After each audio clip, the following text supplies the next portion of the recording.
拉冈萨巴夏的全能，为度化天下无边无际有情众生，所走上正统的圆满佛果，请大家把广大殊胜的菩提心以及方便广大的诸神动机，并且如理如法的谛听。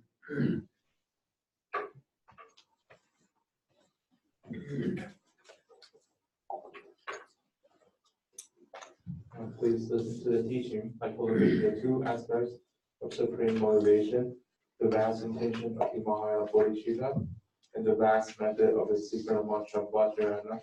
so that literally all sentient beings as limitless as space to the state of the unsurpassed Buddhahood. 我们今天讲的是宝瑞宝在五台山著作的叫做生生世世摄受弟子是法文就是我们今天就传讲的是这一个。So today we'll be teaching a prayer given teaching 在80页by His Holiness Madhyamaka Rinpoche. It was composed at the Wuhan Mountain during his visit, and this is at page 80. This is called Prayer to the Guru to be taken care of throughout all lifetimes. 在我们的日诵课本里面的第80页It is on page 80 of our daily recitation book. 这里说首先呢我们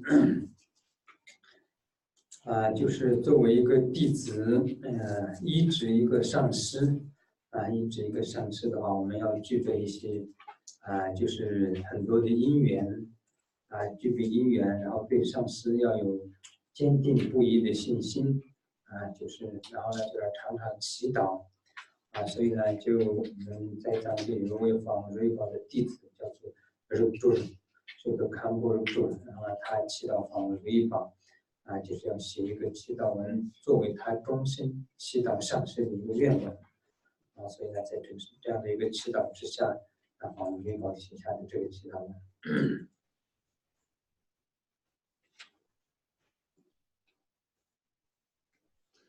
So first, as a disciple, to follow the teaching of our Guru, we actually need many karmic conditions for that to occur. And we also, as disciples, must have unshaken faith and confidence towards the Guru ourselves. And we must often pray to our Guru as often as we can. So thereby, Khenpo Rudra, a student, a disciple of His Holiness Jimmy Rinpoche, requested His Holiness to compose a prayer for him to practice throughout his life. So thereby His Holiness have composed this prayer for him. Have composed this prayer for the disciples. 那这里说生生世世摄受弟子祈请文首先呢我们今生能够遇到善知识，然后呢能够遇到这个正法正师，这个也是我们在过去世的第一方面是自己的福报积累的福报，然后呢自己的祈祷然后呢自己的愿力等等，这样呢我们才能够今生这个遇见善知识。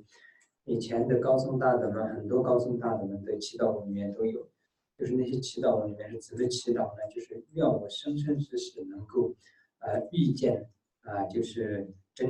具象的善知识，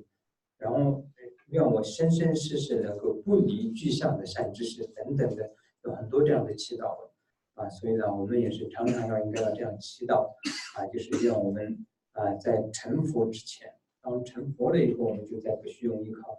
善知识了已经就成佛了，得到佛位了。但是在这个之前呢，我们一定要常常祈祷自己在生生世世的过程当中呢，不离开善知识能够也上这个具象的善知识能够摄受我就是我们应该要这样常常的祈祷。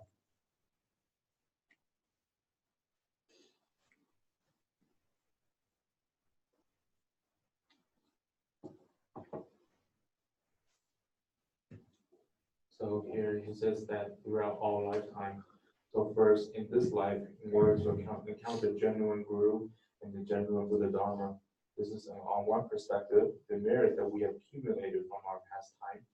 and our past lives, as well as our prayer and our previous aspiration and our previous prayers. So thereby, because of that, thus in this life, we're able to encounter the genuine qualified teachers. There have been many prayers composed from great masters before, and they often have included this line in the meaning that, may I always encounter genuine Guru, and may I never be separated from them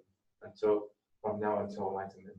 So this is something that we should always keep in mind. We should always have prayed that throughout our life and lifetime to come, that we may never be separated from our Guru, our qualified, genuine Guru.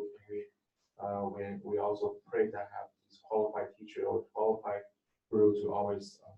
take upon us as disciples. 所以呢，我们就是平时也应该要常常的这样发愿，常常这样祈祷。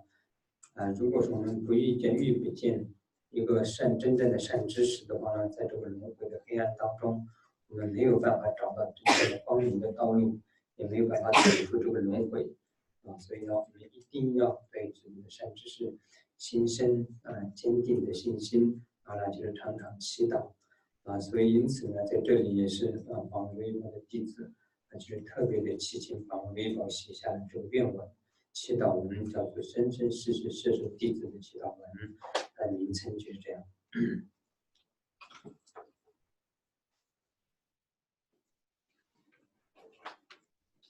So thereby, this is something we should always make aspiration to, something we should always aspire because if we are unable to encounter genuine Guru, then in this dark samsara, we will not be able to find the path to liberation,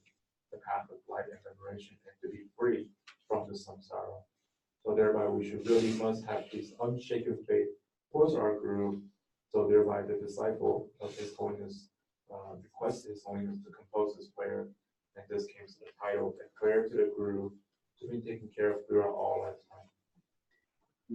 然后这里第一句是所有三世诸佛众善事，化现超拔上师于面前，无比慈恩功德广如海，稀有如意珍宝我其情。所有三世诸佛我们的上师的话，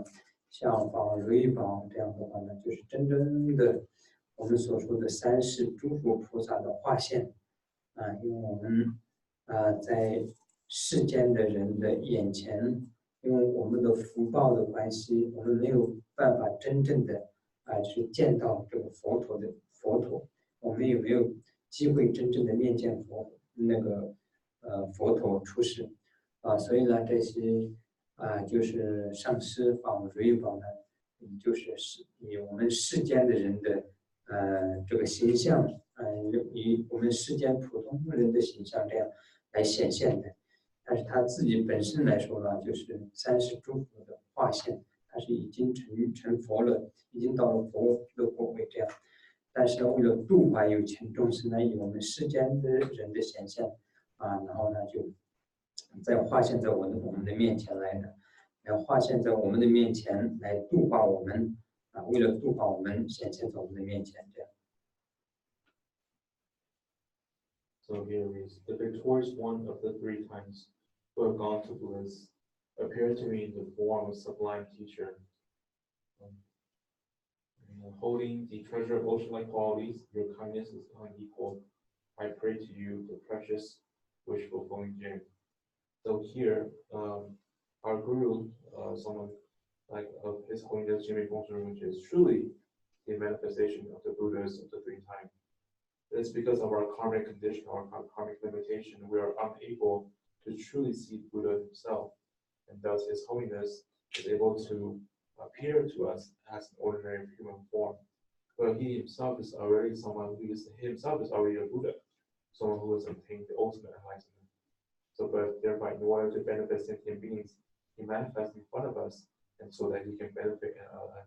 liberate us. 在这一句里面呢，主要就是要提醒弟子对上师的信心虽然法如意宝是三世诸佛的化现，然后来到我们的面前，但是我们没有那样的信心的话，对我们也没有办法起到那么大的作用。当自己的上师是真正的佛的化现的时候，然后我们的内心也能够升起真正的佛的化现那样一般的这样的信心的时候呢，那我们的相续当中才能够真正的升起上师的加持以及功德所以呢，在这里就是第一个步骤，就是我们要对上师升起强烈的信心。为了信心呢，这里就是真正的讲出来了，说出来上师是真正什么样的一个化现就只是30诸佛的这个化现在我们面前这样。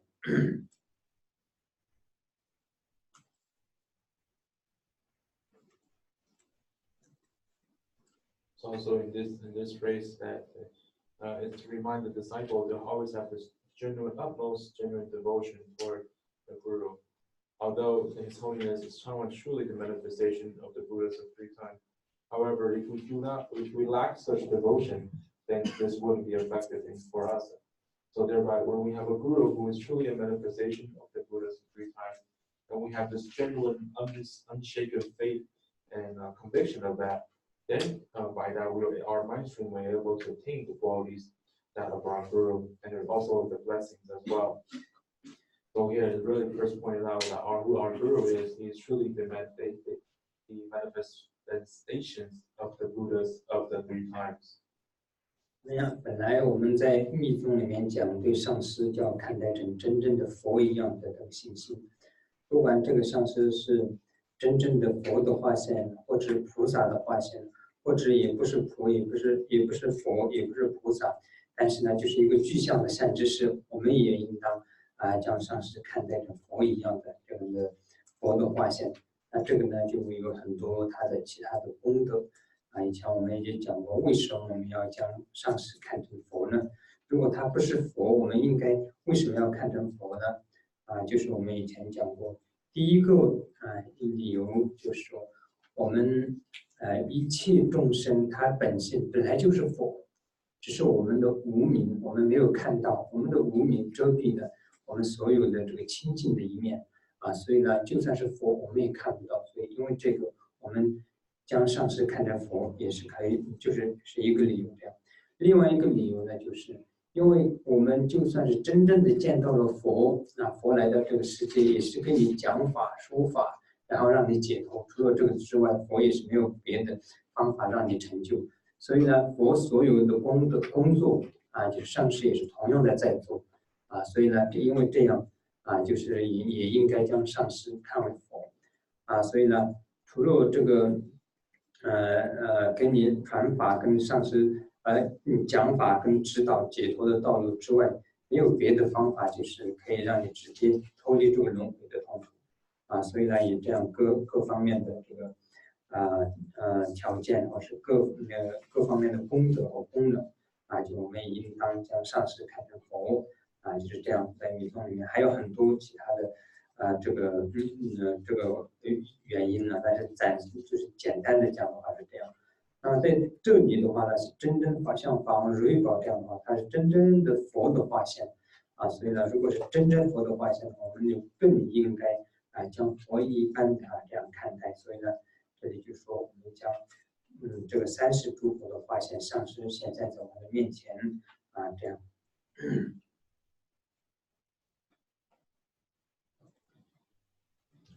In the Tantric teaching, we are taught that we need to regard our teacher as a genuine Buddha. Whether the teacher or the Guru is actually a manifestation of the Buddha or Bodhisattva, or just a qualified Guru, or the ordinary who is a qualified Guru, we should still treat our Guru as Buddha, because by doing so, we are able to obtain many qualities that we can in our path. As we previously have talked about, there are many reasons that why we have to regard our Guru as a Buddha. So one of the reasons is because all sentient being already is a Buddha, but because of our ignorance, we have masked the Buddha nature of ourselves. So thereby, also, even if we have truly able to see a Buddha,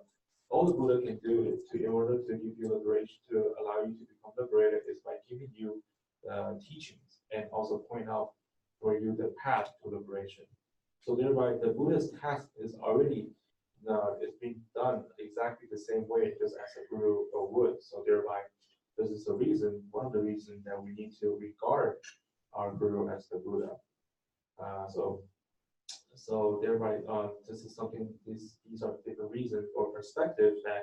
we need to understand as to why we should regard our guru as the Buddha. And there are actually many other reasons, but here it's just to simply point out a couple. But here, however, also His Holiness is already truly a manifestation of the Buddha's 3 times. So therefore, we should even have more faith and devotion to view him or regard him as a genuine Buddha who has appeared to us in the form of a guru. 然后呢，像法王如意宝的话，在法王如意宝的传里面，大家也许读过，就是法王如意宝曾经在佛陀的时候，然后就是莲花生大师的出现的时候，然后后来在藏地的很多，比如说是萨迦有的萨迦更加虔诚，然后呢就是这个格鲁派里面的大德，然后就是那个噶举派里面的大德，就是化现了很多很多不一样的来度化众生。如果是不是一个佛菩萨的化现的话，他没有办法化成种种的这样所以呢，法王如意宝在这个每一个4大教派里面，他都曾经化现就是转世，然后来去度化众生，弘扬佛法。除此之外，我们所谓的莲师的25大弟子里面也是首要的大弟子，他显现成这样的等等等等的这样。然后以前格萨二王在这个的时代，也就是格萨二王的一个这个那么华的圣旨，格萨二王的就是30大将军里面的其中一位等等，就是有很多很多这样就是幻化来到这个世界来度化众生的。这些都是我们在这个有些是几百年之前或者甚至是上千年之前的这些授记里面就已经有记载的就是这样的。所以这个是对于我们来说，能够遇见这样的上师，能够遇见这样的上师的传承，就是非常殊胜的。所以呢就这里说是30诸佛的化现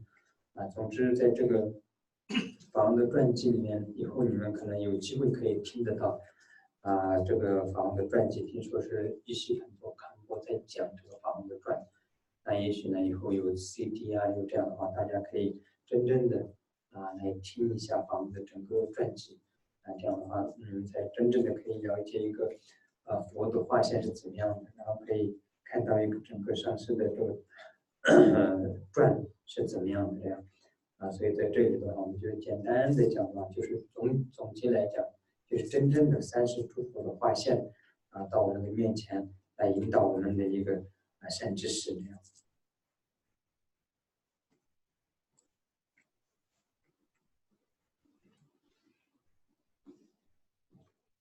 And so, like His Holiness Rinpoche it has been documented in his biography that he had many various manifestations, such as during the time of the Buddha, during the time of Guru Rinpoche, and also throughout Tibetan history, he has manifested in many great masters in different lineages, such as the Sakya Jetsun, and the great master in the Gelug lineage, as well as the Kagyu lineage. So he has manifested in very different forms in order to benefit sentient beings. If he is not truly a manifestation of a Buddha, then he would be able to do such, to engage in such way to benefit sentient beings. So therefore, he was able to appear and manifest as great masters in all 4 major lineage and really benefit the countless sentient beings. And also, he was also among the 25 disciples of Guru Rinpoche, which he was the primary disciple. And also during the time of King Gesar, he was also among the 30 generals of the king. So there are actually he has appeared as many manifestations in order to benefit different many sentient beings. His prophecy may have occurred hundreds or even thousands years ago, but that's been documented. So thereby, for us to encounter such guru and such lineage is something that's truly profound and truly auspicious. In the future, maybe you'll be able to come across the teaching on the actual biography of His Holiness Jimin Rinpoche. I heard that Khenpo Yeshe Kongso is giving the teaching on his biography, and thereby maybe in the future there will be CD or type of other media you can request and to listen to the teaching biography itself. So here from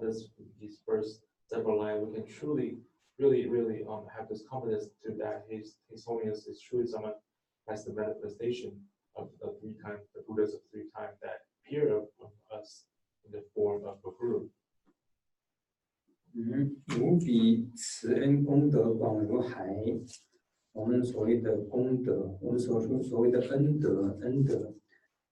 其实我们在这个世间上来说的话呢，比如说有人给我们了什么东西，我们就说他是我的恩人，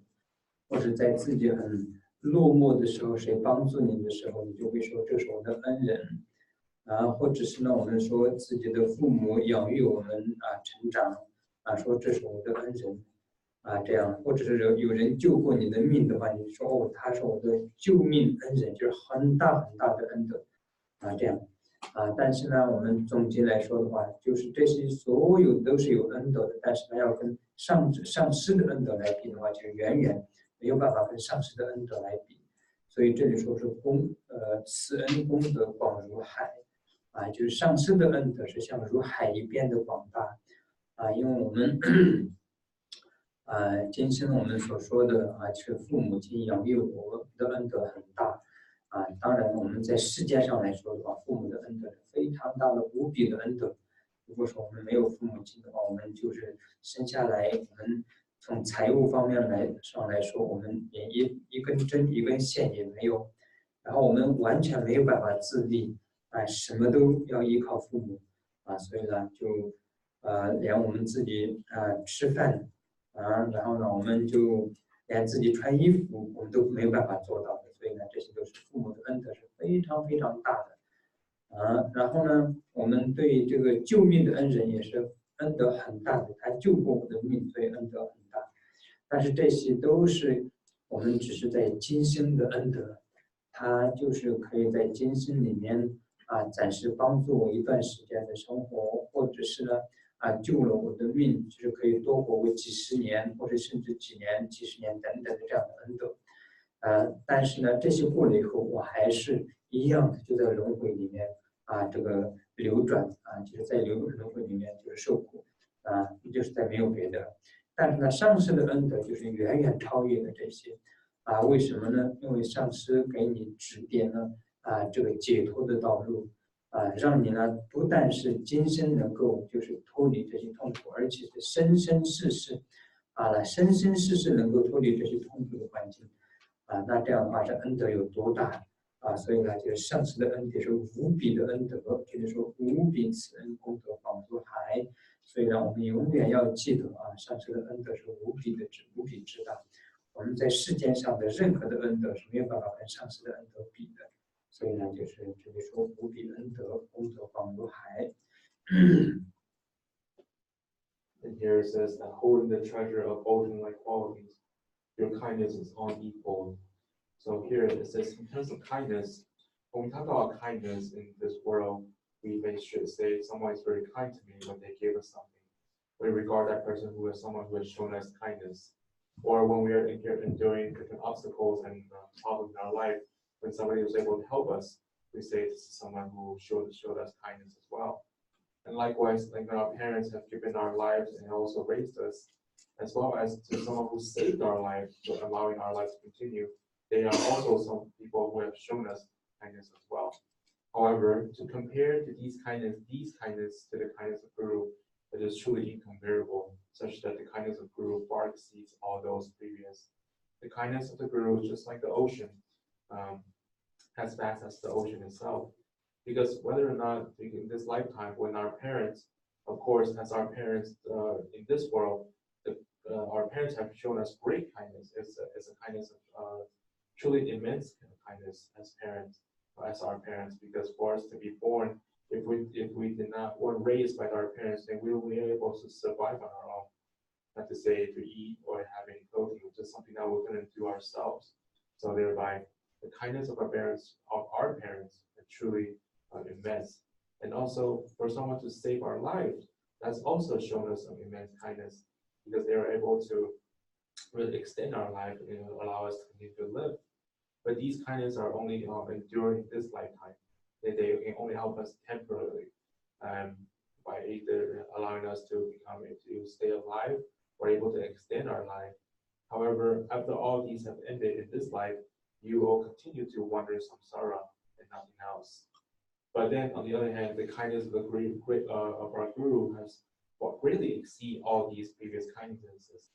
because he, as the guru, is able to point out for us the path to liberation, which means to free from suffering not only in this life but throughout all lifetimes to come. So thereby, you can really see here how much kindness it is of our guru. So here it says the kindness is unequal, meaning that it's unequal to any other kindness. So thereby, this is something that we should really always remember on the kindness of the guru, which is so always unequal to any of the kindness we can have in this world. 所以呢，就是上师的恩德是很大的。如果是跟已经是师徒的关系的话，上师是生生世世都会摄受你，然后一直会就是带领，一直到就是成佛为止这样。我以前跟你们提过，有没有讲过一个公案，叫法王瑞宝他的法王瑞宝的弟弟就是应该是法王瑞宝大，法王瑞宝的哥哥。法王瑞宝的哥哥他有一天在这个就是学院的时候，法王瑞宝就问他的哥哥：“你小的时候有没有印象？就是你的潜意识是什么？”对，法王瑞宝问他的哥哥，然后他的哥哥就说：“好像其他倒是没有，好像我的印象当中，常常有一个印象，就好像我就是一个马，就是一匹马。”就我这个印象很深刻，而且就是常常都自己的印象里面好像自己就是一匹马这样，就法王瑞宝就这样摸他的哥哥的头，娘姐呀，就是娘姐呢，就是意思就是，哎呀，可怜的你啊，以前我也劳累过你很长时间很多了，这今生你也是常常这样就是照顾我这样，然后就是就法王就这样跟他讲。然后后来就是结果真正的事情是什么呢？就是上一世的时候，当法王瑞宝是这个金刚降魔的时候，法王瑞宝去邀请莲花生大师的时候，骑了一匹马就是骑着马从藏地到印度去迎请莲花生大师的时候，那匹马就是这是他的哥哥的转世，所以那个时候也是他驮着他的那个法王瑞宝，然后到印度去迎请莲花生大师。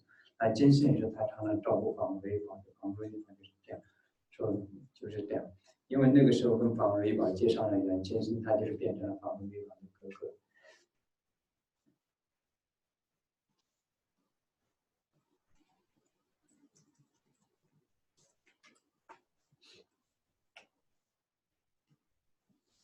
So the kindness of the guru is something truly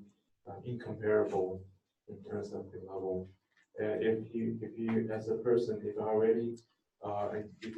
entered the relationship of the guru and disciple, the relationship will always endure throughout all lifetimes until we have attained liberation as a disciple. And I may have told you an account of the other brother of His Holiness, but here it is. One day, His Holiness at the Lama Academy asked his elder brother, "Do you remember what your previous life was?" And then his elder brother had thought for a while, and then his elder brother replied, "I'm not really sure, but I always feel like I always have this kind of impression that when I was in my previous life, I was a horse, and this impression was actually very something that just really stayed in my mind the whole time, many times, for many days, for many years." And then His Holiness Rinpoche touched his other brother's head and began to say, I may have troubled you so much previously. Even now, I still continue to trouble you. So in the previous life, when His Holiness Rinpoche was the disciple of Guru Rinpoche, Dorje Dundrun, he rode a horse to invite Guru Rinpoche to come to Tibet and teach him Buddha Dharma. That horse was the previous life of his elder brother. So thereby, in the previous life, His Holiness had rode the horse and also rode the horse travel around and basically as a way to invite Rinpoche and also other means. And because of the karmic connection in his life, the horse that became His Holiness Jimbo Rinpoche's brother. 这样的，所以还有以前我们讲过访问瑞宝的山羊的故事，大家也知道所以就是黑山羊，就是访问瑞宝的黑山羊，常常帮访问瑞宝背包的那个山羊，后来也是往生到东方现世萨图等等的，有很多这样的公案，所以就是为什么就是我们所说的遇见了高僧大德跟他结上缘的时候呢就是不管怎么样，他会想尽办法慢慢的让你证悟就算你今生是动物，但是下一世可能就是因为他上师的功德或者加持力让你变成一个相安的人身，然后来接触到佛法，然后逐渐的就是去入这个佛的正果，所以呢，上师的恩德是无比的恩德这样。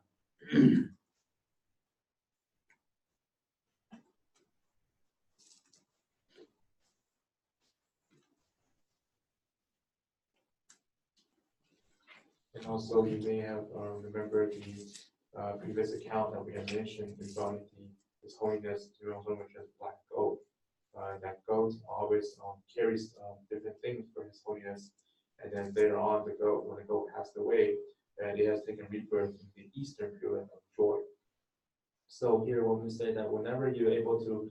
establish connection with the great masters, even if in this life you're just an animal, but because of the blessing of the great master or the guru, the next life you're able to have the advantage of able to encounter genuine Buddha Dharma and then thereby attain liberation subsequently. So thereby the kindness of the guru is really something truly incomparable. 一任稀世如意珍宝我祈祷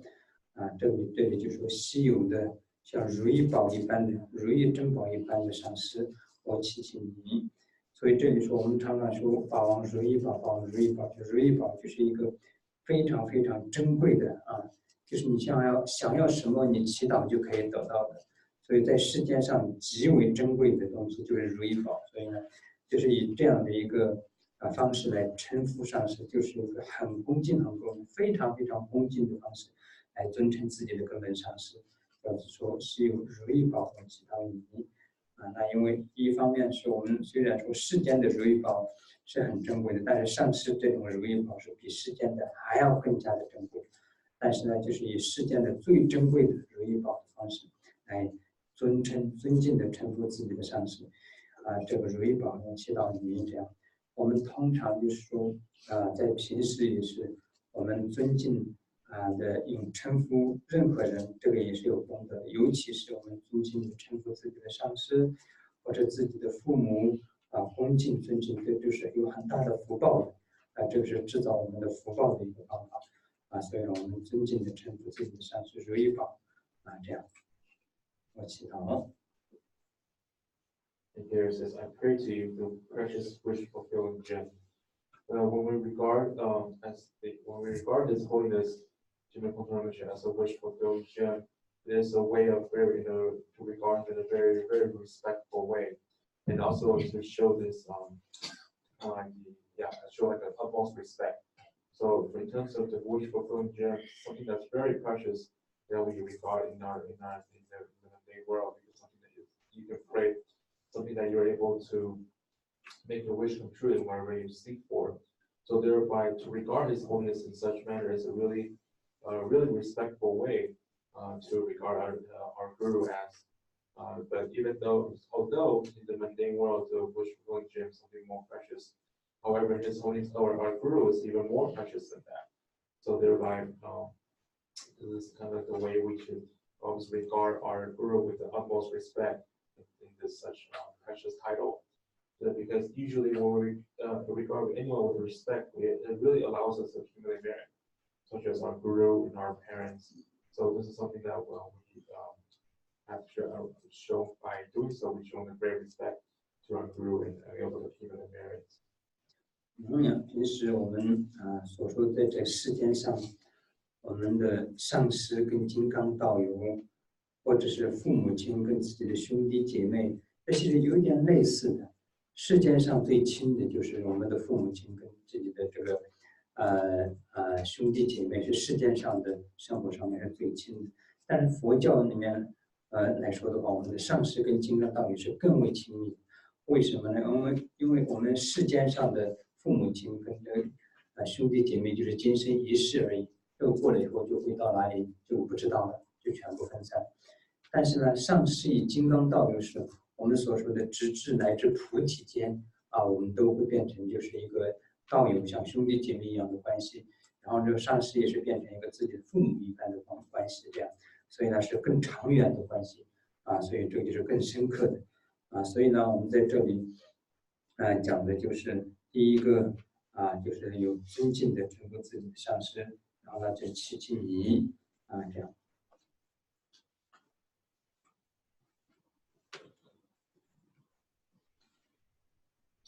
Usually, you were to compare to in terms of closeness of the relationship, when we regard our guru and our dharma or watcher brothers and sisters is similar to our parents, the closeness of our parents and siblings. In the mundane world, the closest relationship we can have are our parents and our siblings. However, in terms of Buddhism, the guru and your dharma or watcher friends are even closer, because the siblings and parents are just in this life. But in terms of your guru and your watcher brothers and sisters, these relationships will continue to remain and persist up until enlightenment. So that relationship will always endure for a very, very long time. Thereby, here it says that with the great respect, as a great respect to the guru, it says, I pray to you. 这以上的这个4句主要就是讲的就是对上师的坚定不移的信心祈祷什么呢？祈祷让我有对上师坚定不移的信心的这个祈祷这以上这样接下来呢就是妙施善巧方便诸行持，幻化游戏显现诸形象，怀疑邪见片刻不曾生。不曾生然后呢，具信境见妙行起加持，这就第2个加持。第2个加持是什么呢？第2个加持就是我们所说的就是这个我们密宗里面我们说的清净见这里就是刚刚是信心，这里是清净见，这4句就是主要讲的是清净见。怎么样呢？比如说，因为上师是诸佛菩萨的化现，当一个佛菩萨的一个化现，他有度化众生的时候，他是以种种的方式、种种的形象会度化众生，并不是一个方法或者一个形象来度化众生。所以呢，当上师在用种种的方法、种种的形象来度化众生的时候，他就好像一个幻化游戏般的显现诸形象就是说很多不一样的形象的时候。愿我的心里面连一片刻的邪见都不要曾升起就是连片刻的邪见都对上师都不要兴起，因为这样让我祈祷这样具信清净妙行起加持。So here the first section is to really pray for the unshaken faith and devotion. Pray that we have the utmost devotion towards our guru. And then now it continues that whatever very skillful methods and activities you employ to tame beings, wrong views do not arise, not even for an instant. Please bless me to perceive your every action as perfect. So here in the second part is regarding to pray for is when we talk about the sort of regard the pure view in the tantric teaching. Because our guru is the manifestation of the Buddhism 3 times, thereby in order to benefit sentient beings, he may appear in many different forms, not limited to just one form or just one method. And thus, when the guru just uses different type of manifestations or utilize different means,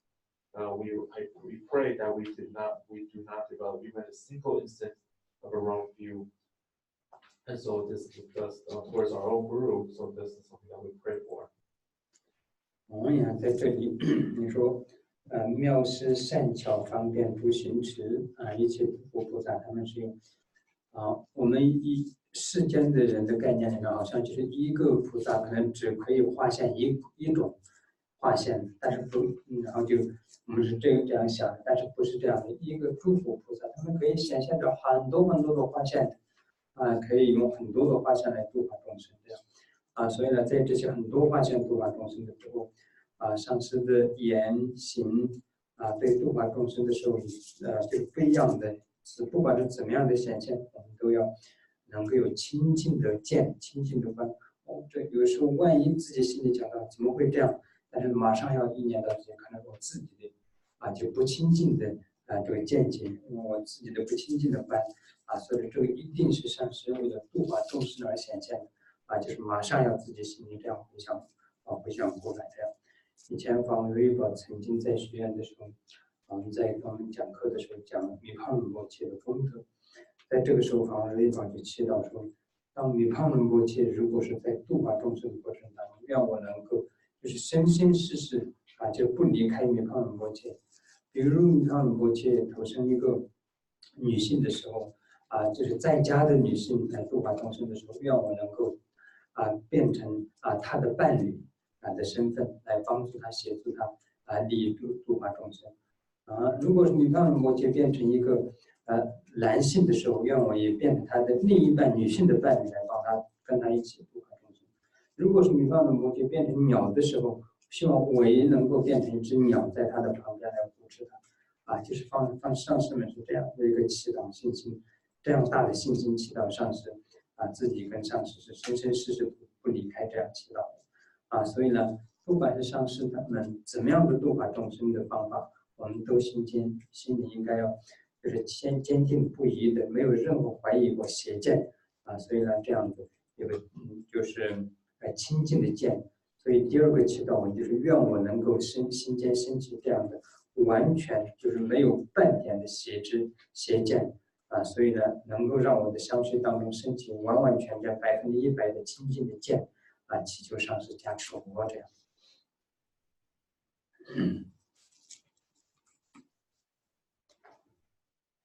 In this mundane world, it seems like the common idea is that one bodhisattva is only able to manifest in one type of appearance. However, the Buddhas and Bodhisattvas can actually manifest in many different ways, in many appearances. So that's why when they are able to appear in different forms, and also to different such as different words and also different actions. So thereby, when sometimes we may have this doubt, saying, "Oh, why is it like this? Or why is our guru doing this and that?" But we must realize that right away that this is a skillful means of the guru's manifestation in order to benefit sentient beings. When His Holiness during the Lama Buddhist Academy, when His Holiness gave teaching on the quality of Mipan Rinpoche, His Holiness aspired that he may never be separated from Mipan. He may never be separated from Mipan Rinpoche. If Mipan Rinpoche manifests as a female lay practitioner, he aspired to become her other half and benefit and assist in the activity of benefiting sentient beings. If Mipan Rinpoche manifests as a male practitioner, His Holiness also aspired to become his other half to continue to carry on the activity of benefiting sentient beings. If Mipan Rinpoche manifests as a bird, then he will also do so in order to benefit these sentient beings. So this is with such intense and pure devotion, His Holiness have to aspire to remain inseparable with the Guru. So no matter, we need to understand, no matter how the Guru manifests in different forms, in different manifestations, they are all, the aim is to benefit sentient beings. So here we pray that we always have this pure view towards our Guru, not even have a slightest wrong view. So we ask the Guru to bless us for this. 然后下面就是所欲一切良善诸教诲，坚守告诫永恒无违犯。当我们对上师的信心也那么坚定，然后对上师毫无任何的邪知邪见、清净见都有了以后，在这两个的基础下呢，我们才能够就是能够真正的守护或是手持上师的告诫或是上师的教诲。所以呢，下一个祈祷我们就说，所以呢，当这样的情况下，愿我能够将上师所有告诉我要做的事情，我都能够做到，让我不要违反上师的任何教言，就是希望我能够做到所有上师的教言。上师让我怎么做，我就能够怎么做；上师让我守持戒律，我就好好守持戒律；上师让我就是指导我怎么样修行，我就能够做到。就是意思就是说，愿我能够这个就永远的坚持的能够守持上师的所有的教诲的意思。那如果是要守持上师的所有的教诲的话，我们必须要有上面的2个条件：对上师的坚定不移的信心，没有任何的这个就是邪知邪见。在这样的情况下，我们才能够守持上师的教诲。如果不是这样的话，有时候我们就根本没有办法守持上师的教诲。比如上师叫你做一个其他的事，这样的事情那样的事情的时候，就觉得为什么不让那个做，然后让我做，或者为什么让人做那样的事情，让我就做这样的事情，心里邪知邪见一大堆就出来了。但是呢，当你的心间真正的没有片刻的邪知邪见的时候，这个时候呢，你就可以做到所有上师的教诲。所以这里这2句就说，愿我能够心里就是能够这个真正的手持上师的所有的教诲，能够永远都不违反上师的任何的教诲。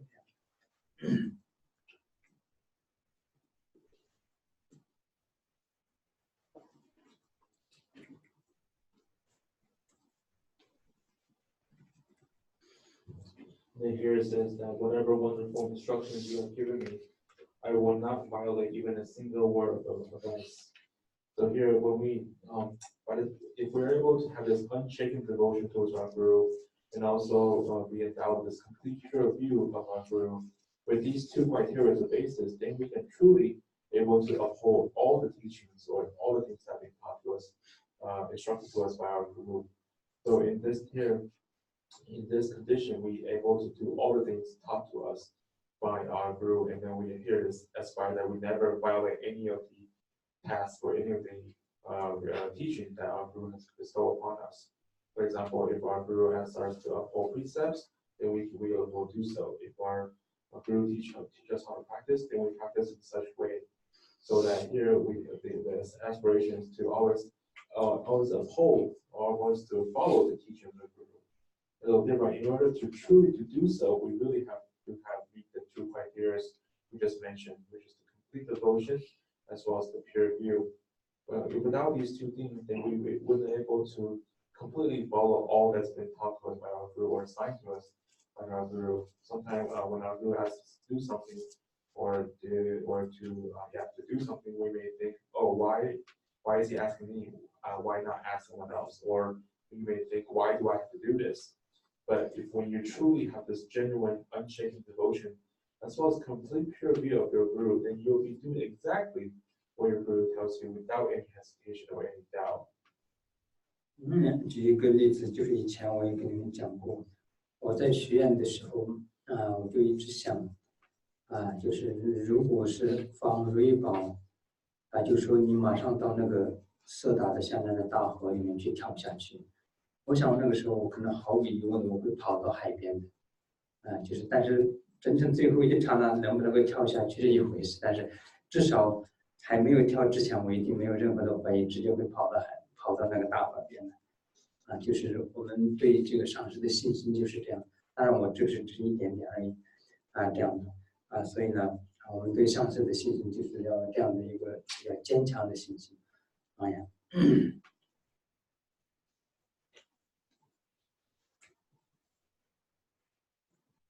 For example, as I've mentioned to you before, when I was in academy, I often think that if one day His Holiness tells me to jump off to the big river of Sargon Downs and down below the mountain, I think I would definitely run to the side of the river. But whether in that instant I can jump, that's another thing. But definitely I would have no doubt to go to the next river first. So we really need to have this strong, unshaken devotion towards our Guru. 所以这个就是我们永远不违反上师的教诲那样。当这样不对上师的信心也坚定，然后没有任何的邪知邪见，然后不违反上师的教典的情况下，接下来我们会得到什么呢？就是由将平物灌注入他瓶，祈请一切加持赐予我。当你这样的信心具足的时候，在祈祷的时候呢，这个时候才是真正的上师的加持可以融入到你的相续当中，就好像一个瓶子里面的水倒入另外一个瓶子里面一般的，可以将上师的加持给全完完整整的去在你的相续当中就是升起。所以呢，就是第三个祈祷就是让我们能够上师您的加持和你的功德，就像瓶子里面的水倒入另外一个瓶子一般的，在我的相续当中升起。所以祈愿一切加持赐予我。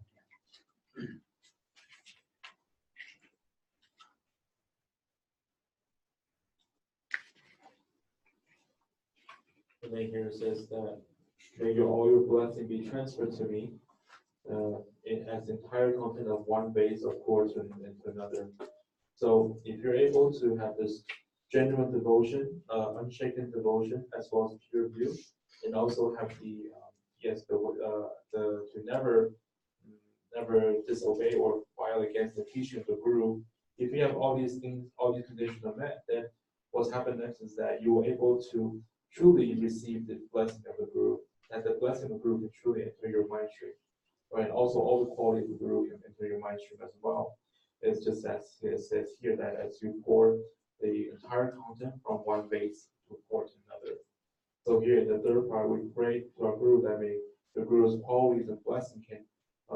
be arise in our mind stream, just like how the water or the content of the vase poured onto another. 这里大家都已经看清楚了吧哈？我们以什么样的条件才将上师的加持融入自心？怎么样才能够得到加持呢？首先对上师坚定不移的信心，像佛一般的看待。然后第二个就是将上师的所有的言行，我们都是用清净来看，没有任何的邪知邪念。第三个就是上师不违背上师的任何的教条。然后再下来，我们就真正的会将上师的这个加持也融入自心，得到这个加持，是这样。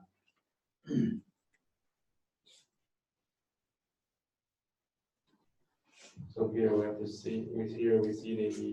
We can see clearly the criteria on how to be able to receive blessings from our Guru. So we need to first have this unshaken devotion or conviction to regard our Guru as the Buddha, as a general Buddha, and to be able to see all the action or manifestations of the Guru as pure, and to have this pure view, and also to never disobey any of the Guru's teachings. So once you have satisfied all these requirements, then you will be able truly to receive genuine blessings from your Guru. 对上师的教诲，上师让做的事情，教诲交代的事情，这些都是不管上师看得到也好，看不到也好，不管是在上师的面前也好，上师不在的时候都是一样的，就是做成这样就可以了，有时候上师在的话，就好像做得更好一点。上师看得到的话，就做得更庄严一点；看不到不在的时候，就 OK， 这样就可以的。这样是不行的。我们要知道，不管是任何时候，就是不管是上师看得到也好，看不到也好，诸佛菩萨是看得到的，佛菩萨在他们的眼前是清清楚楚的。所以呢，我们是诚实的或者不诚实的，是清清楚楚的。所以呢，如果是自己做不到的话，就是上师看得到也没有关系，看到面前也是做不到，自己没有那个能力。是没有关系。如果做得到的话，上师不在也是自己用自己的最大的力量就是把该做的事情做得好好的这样的话，这个就是我们所说的，就是完完全全就是按这个不违反这所有的教条这样。以前米汤仁波切的侍者，是一个加绒的人，加绒奥瑟，这个也是非常诚恳的一个弟子，米汤仁波切的侍者，不管上师在也好，不在也好，他是一样的。然后他唯一的想的就是怎么样才对上师好，怎么样能够帮助上师弘扬佛法有帮助，就是这样的一个。后来访瑞宝就是常常会称赞家龙的人，家龙的人是非常忠诚的我们外国人讲就是 loyalty， 这是非常重要的一个人就是对于上师忠诚的，就是不管是在外面也好，里面也好，上师在的时候也好，不在的时候，面前也好，背后也好，都是一个忠诚度的。就是方如意宝就是赞成家龙的人很忠诚。米胖国际的侍者也是家龙的人，然后后来方如意宝自己的侍者也是家龙的人，就是常常帮方如意宝担水做饭这样，也是个家龙的人。他就特别说，他说一方面可能是缘起吧，我也没有特别的选但是我这是那个侍者也是位家龙的人，然后米胖国际的侍者也是家龙人，这样方如意宝这样常常会称赞，所以对这个忠诚是非常重要的所以我们在一个心里面对一个忠诚度都没有的话，那其他的可能就很难了所以呢，这是非常重要的。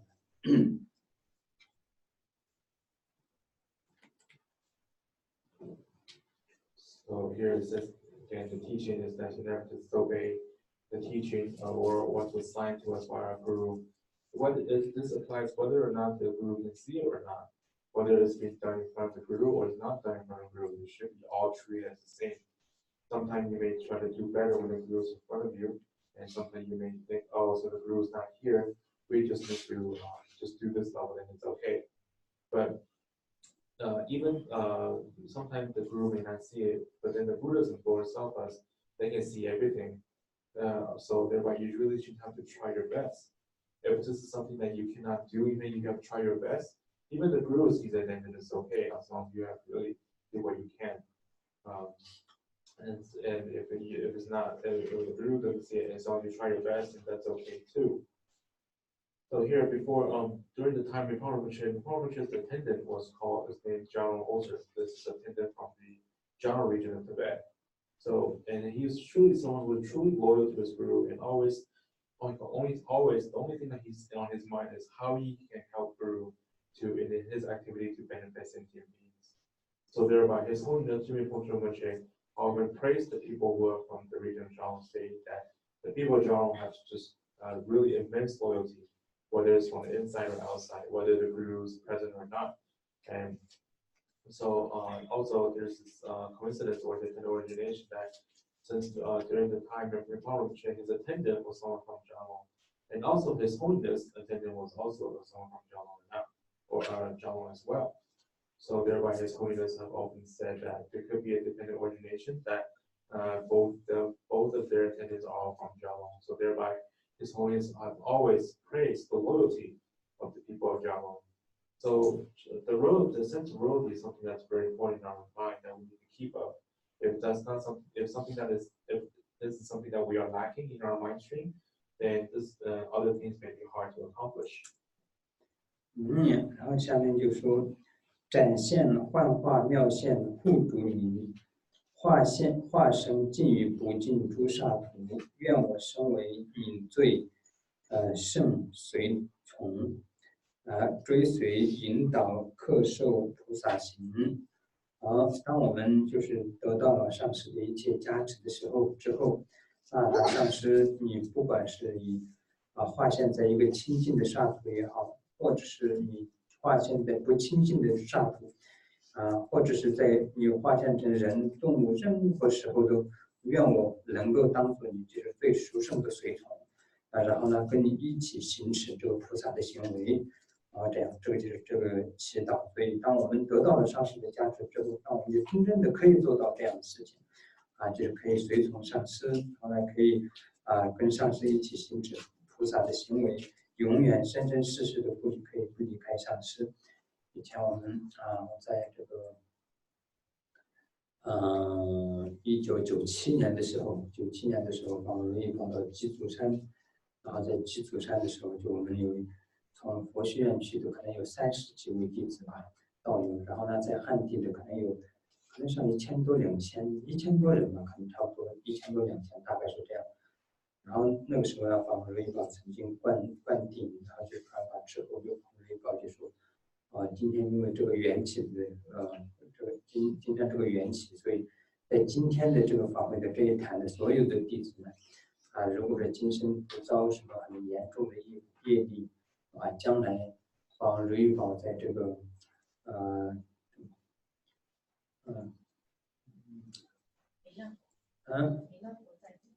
不是弥勒佛，是那个人讲不是，那个叫什么？刚刚想的，香巴拉，香巴拉的军队来降服这些魔众的时候就是会变成我的第一坛弟子就方那个时候曾经受记。因为香巴拉的军队来的时候，那个时候的君王是米胖仁波切会带领，就是很多现在高僧很多大头都会变成就是这个君王下面的叫什么大臣军队来降服这些就是邪恶的这些众生，因为那个时候邪恶的众生就没有办法用讲法或是说法来调服他们，就一定要用这样的方式来度化他们所以呢，就法王瑞宝曾经这样讲所以呢，就我们一个是常常祈祷的话，就是上师如意宝不管化现在任何一个刹土，我们都可以投身在上师如意宝的座前，和上师来一起行持菩萨的行为。所以呢，这里对四句的祈祷就是这样。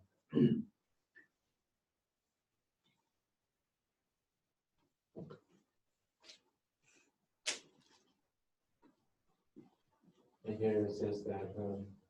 when you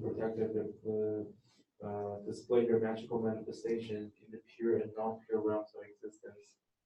may I be born as your supreme servant and follow you in the Bodhisattva conduct. So when we have truly received the blessing of our Guru, then whether the Guru manifests in pure or impure realms, whether as humans or animals, his is that we aspire to always be your supreme servant and following the conduct of Bodhisattva. This is something that we can truly accomplish once we have received the genuine blessing of our Guru, such that we're able to follow our Guru wherever he manifests and participate or engage in the activity we benefit sentient beings, and really never be separated from our Guru or His Holiness Rinpoche. During 1997, His Holiness went to the sacred mountain, Chinese translation is the Chicken Foot Mountain, along with the entourage of His Holiness, the students, disciples, and students, as well as about 1,000 to 2,000 students from the Chinese region. Because of the auspicious dependent origination at that time, His Holiness has declared that, has mentioned that all the disciples that are present that day in the mandala of that day, as long as they do not commit any serious harmful karmic acts, then by the time when the Shambhala army appear in this earth, they will all become his disciple of that time. And that is because when the Shambhala army comes, the king of the Shambhala land at that time will be Rinpoche, and then below the Rinpoche there will be as many great masters have aspired to become the generals of the king, to be able to engage in benefiting sentient beings by subduing them. Because during that time, by that time, sentient beings can no longer be liberated by giving teaching, but they have to be subdued. So thereby, here this aspiration is that no matter where His Holiness has manifest, we always aspire that we manifest in a similar way, and then to engage in the manner of the activity of our Guru to benefit sentient beings. 然后下面就是当你实现正入活佛时，入灭自现清净庄严图，行列首坛弟子我愿生，广增德行职高事业者，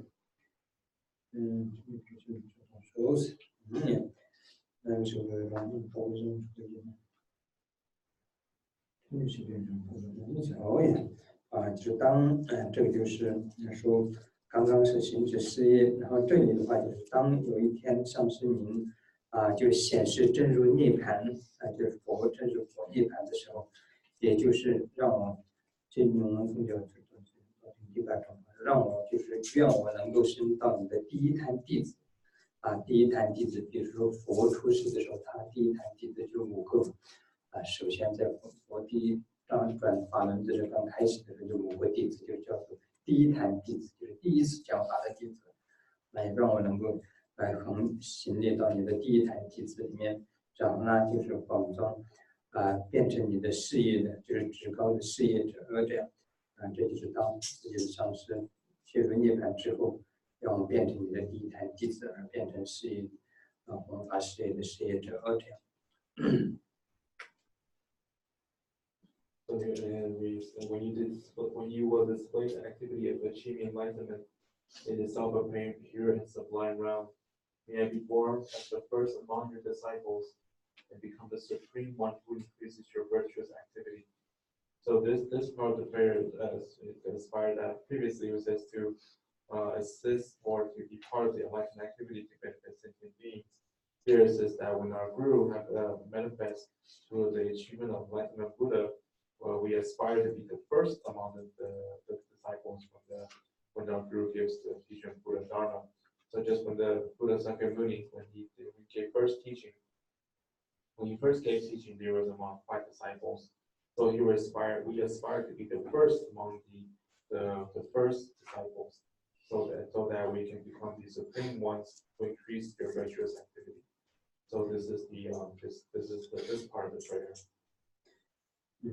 然后接下来就是总言从今而后永生世，唯一殊胜一处永不离。虽证菩提，愿为物不主，拔除轮回解救诸众生。这个就是最后4句了。最后4句就是不管怎么样，就是生生世世我都不要离开上师的意思，生生世世不要离开上师。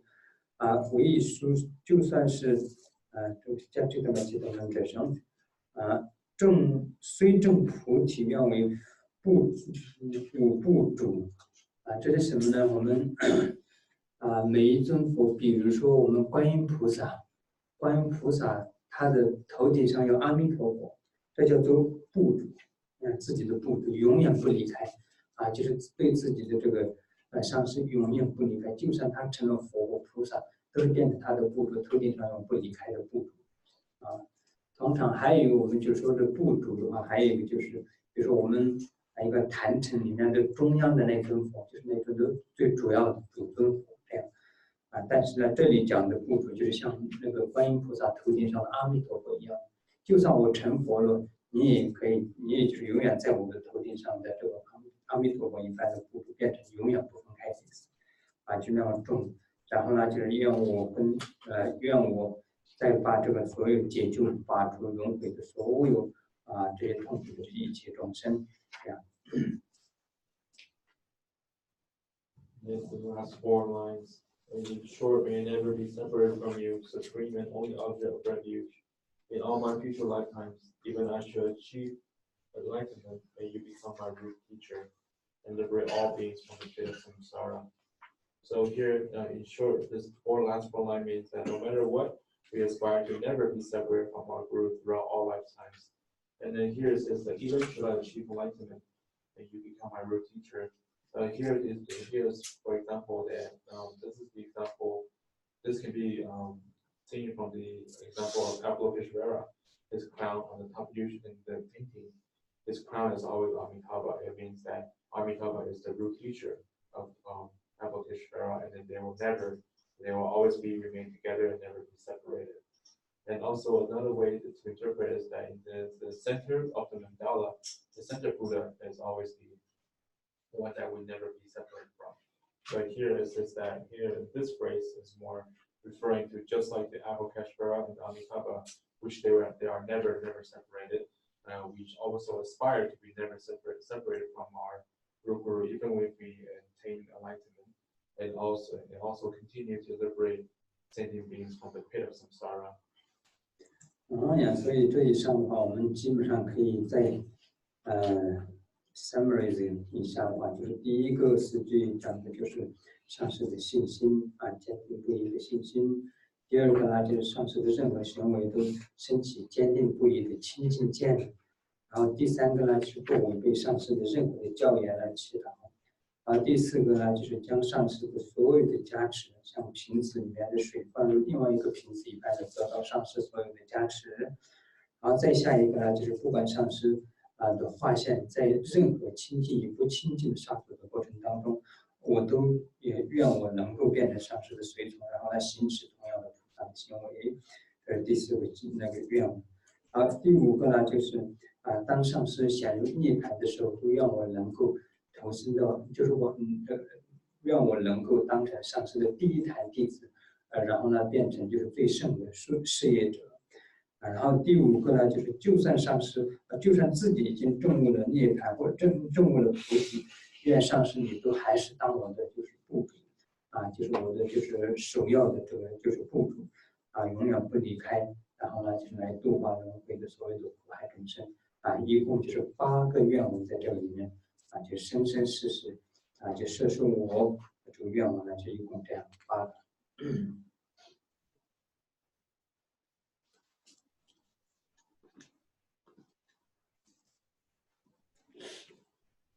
So here to summarize, this is regarding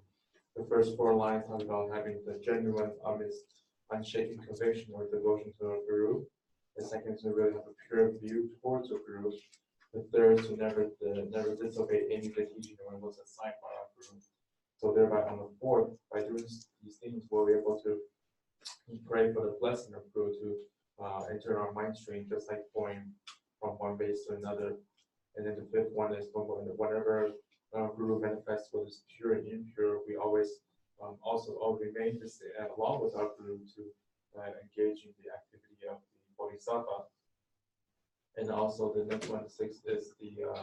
when our Guru appear as enlightenment, may we manifest or appear amongst the first disciples and become the ones who increase the virtuous activity. And then so the 7th one, even if we do not, even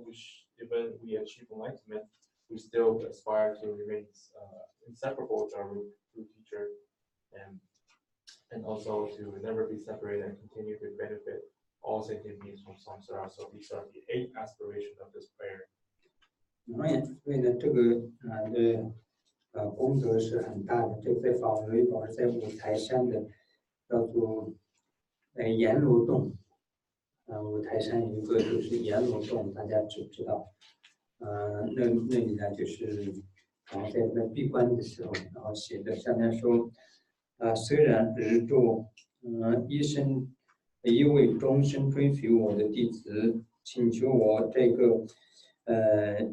行将就木的老人，为他写下这篇名为生生世世摄受弟子之祈祷文，作为他终身的主要修法。而我身躯虽然沉重，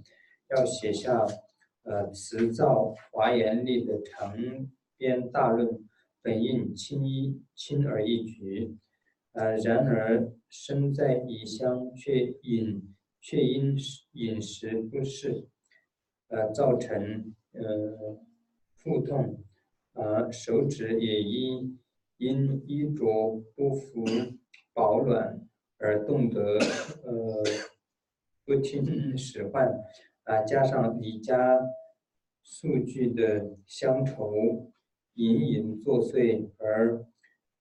故而无需多言。我奥翁罗主聪明是法王的另外一个名字。在寒冻中以僵忍的手写于五台山。所以这个是在我们美国这边那个德行看所翻译的，我们翻译的在这边。所以呢，这个就是在阎罗窟那边是很冷，五台山那边冬天非常冷的。然后在那个里面呢，法轮宝闭关呢，在那边闭关了7天吧，好像大概是这样。所以呢，在那个时候呢，法王写下了这个祈祷文。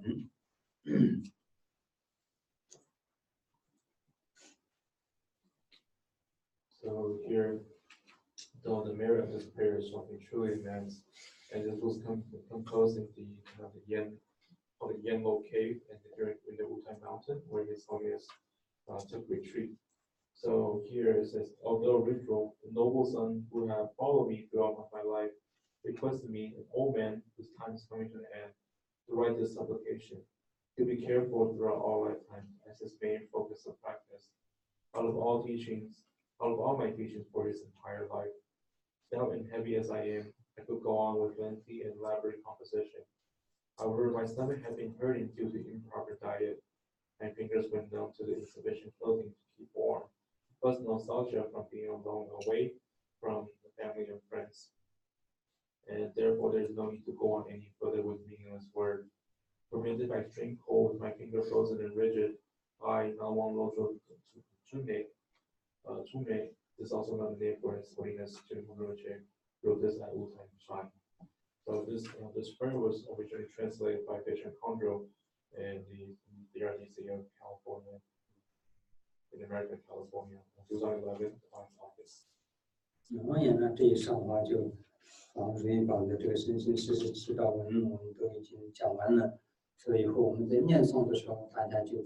可以知道第4句念的时候是什么意思，然后在下面是什么意思，大家都知道它的意思的时候呢，然后就一边意念，然后一边念诵，这样的话是功德会更加的大。So now we have completely given the teaching of this prayer. So that in the future, every time we recite this prayer, we can understand, for example, what the 4th line means, etc., etc. Because to be able to recite the prayer on by and also understand its meaning, the merit you accumulate is truly immense. 我们接下来的2个短的祈祷文，下面这个祈祷文就是注释祈祷文无始成就甘露。这个是法王瑞宝的一个弟子，大弟子，叫做智库班周江措，好像就是智库班周江措，但是这里面的名字他没有写成智库班周江措，说是另外一个不一样的名字，甘玛丘别是他的另外一个名字，但是他就是智库班周江措。这个呢是以前我刚到佛学院的时候，我还是小孩子，那个时候就是这个智库班周江措就在佛学院，是非常非常了不起的一个高僧大德，也是一个法王如意宝的事业者。后来呢，就法王如意宝在一段时间的时候，法王如意宝就显示就是心脏病，然后呢就显示涅槃的样，就是很严重。然后呢，就这个班周江措一天就是专门到去拜见法王如意宝，然后再跟法王如意宝就好像接近1个小时，就他们2个单独的这样见。之后呢，这个班周江措回到家乡没有多久就圆寂了。所以后来就是大家那些有些高僧大德讲，这个是因为这个班周江措把他的寿命就是供养给法王如意宝然后呢就他先圆寂，然后这样，所以这样了不起的一个高僧的，他写的法王如意宝的长久注释，这个是。这个班周江措，这个班周江措，班周江措。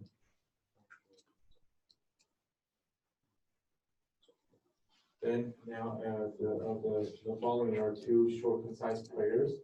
So the first one is composed by this great master Tsuku Wanjung Jumso. So here, but then although here at the end of this prayer there was another name of this great master. So this great master Tsuku Wanjung Jumso was the activity upholder of His Holiness Rinpoche. During the time when I was really young. There was a time when His Holiness have shown or appeared with some health problem, a particular heart disease. It was so severe that His Holiness was about to enter Nirvana at that time. And then one day, this great master Tsuku Banjo Jamso went to seek an audience with His Holiness, and they had a private talk. After the private talk, Tsuku Jamso went back to his hometown, and he passed away soon after. And then many great master later on says that this is because this great master Tsuku Jamso offered his life to His Holiness, and then he then passed away. So this was composed by this great master. The prayers were composed by this great master. 莲师心子金刚降魔尊这就是我们之前讲到的，法王如意宝的上一世在莲师的25大弟子里面的金刚降魔尊就是莲师的心子。我们以前讲到了莲花生大师的心子里面有很多的伏藏大师，佛藏大师里面也是首要的像如意宝般的佛藏大师，就是法王如意宝所以呢是心子金刚降魔尊这样。The first line refers to the venerable warriors of the Europeans, the heart son of Guru Kalasambhava. So this is the manifestation of His Holiness 2 previous lives before, in which he appeared as the heart son of Guru Sri Dorje Dundru. And then, as we have known that many of these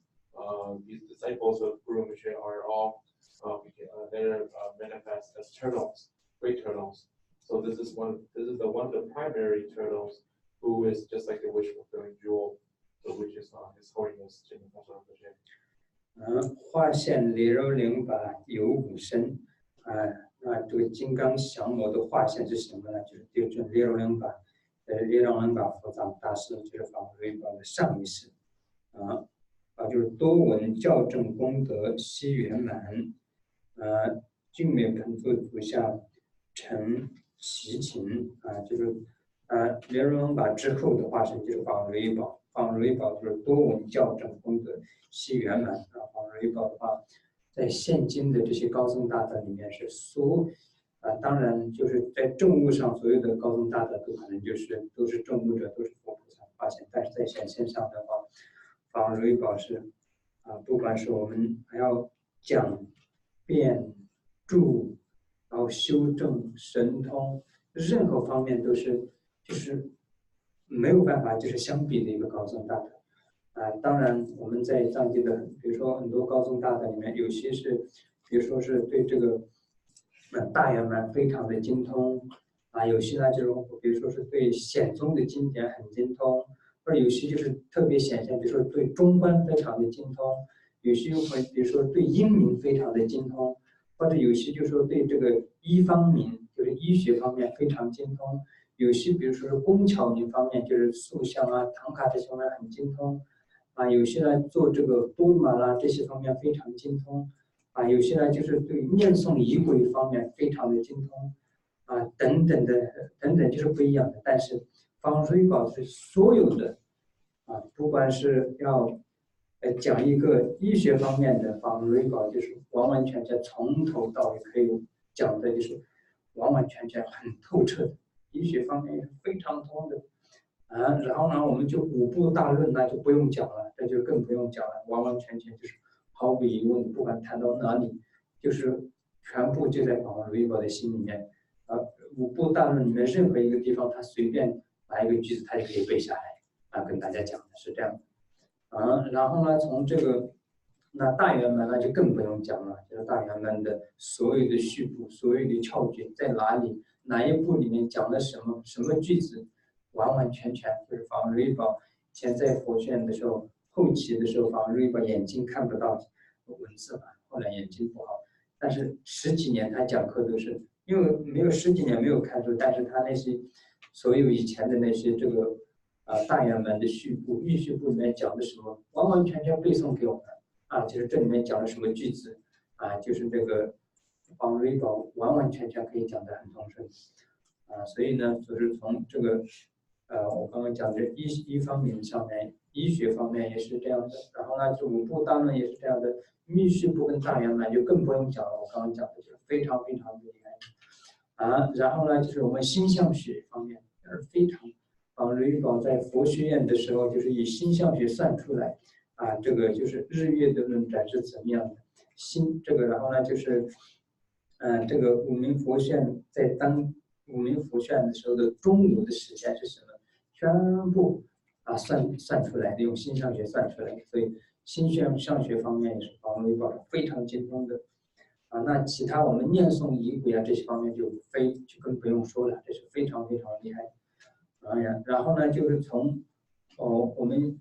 虽然法王如意宝是很少显现神通，但是从神通方面也是法王如意宝基本上所有讲的话都是受记都是受记所以是非常的不可思议的。我们在学院的时候只要是法王如意宝讲做什么你就去做就可以了不用任何的理由就全部都是受记说真的是虽然他不说我有神通也不讲神通，但是呢从法王如意宝所做的事情，然后呢就所讲的但是后来大家就知道，其实原来全部防微博，就是过去、现在、未来是全部都是在他面前要看得清清楚楚的一样，所以是非常不可思议的。所以呢，这里所以讲的就是多闻校正功德悉圆满，就是这个意思。所有的功德都是圆满的。我们这个你看我们所说的五明、大五明、小五明，全部都是完完全全没有任何一个是防微保不精通的。所以呢，这些就功德悉圆满的意思是这样。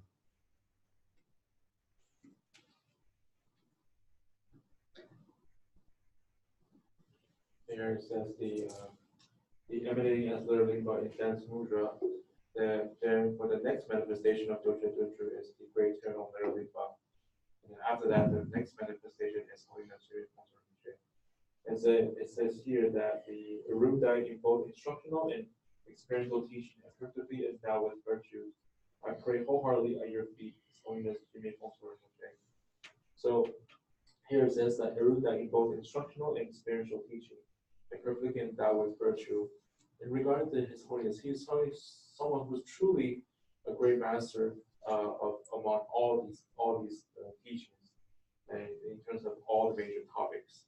Of course, in terms of realization, they're all the great masters. They have when they have attained genuine realization, they are considered as Buddhas. They're all at the level of Buddhist Bodhisattva. However, the way they manifest is different. But for His Holiness, he is able to truly manifest into become expert on all the major topics, whether it's teaching, debate, composition, clairvoyance, and it's truly incomparable by others. And for example, there are some great masters who are really exceptional in the teaching of Dzogchen, or whether in the teaching of the Sutra tradition, or manifest as expert in Madhyamaka, or logic and debate, medicine, forma making, etc., etc. However, for His Holiness, he is someone who's really, truly, genuinely an expert in all of these fields. If it's even for example, regarding medicine, if it's regarding the medicine, he's able to give his profound view and all the expert knowledge on medicine. And that not to say the 5 major commentaries, all the 5 major commentaries are in his mind, that in any of the phrases he can simply recite them out and give teaching about. There's also, not to say including the Dzogchen teaching, in which the tantric teachings, such as instructions, which phrase is talked about, he's able to always recite them out and give teaching about any of the phrases in any of these teachings. In the later years of his life, although his eyes have deteriorated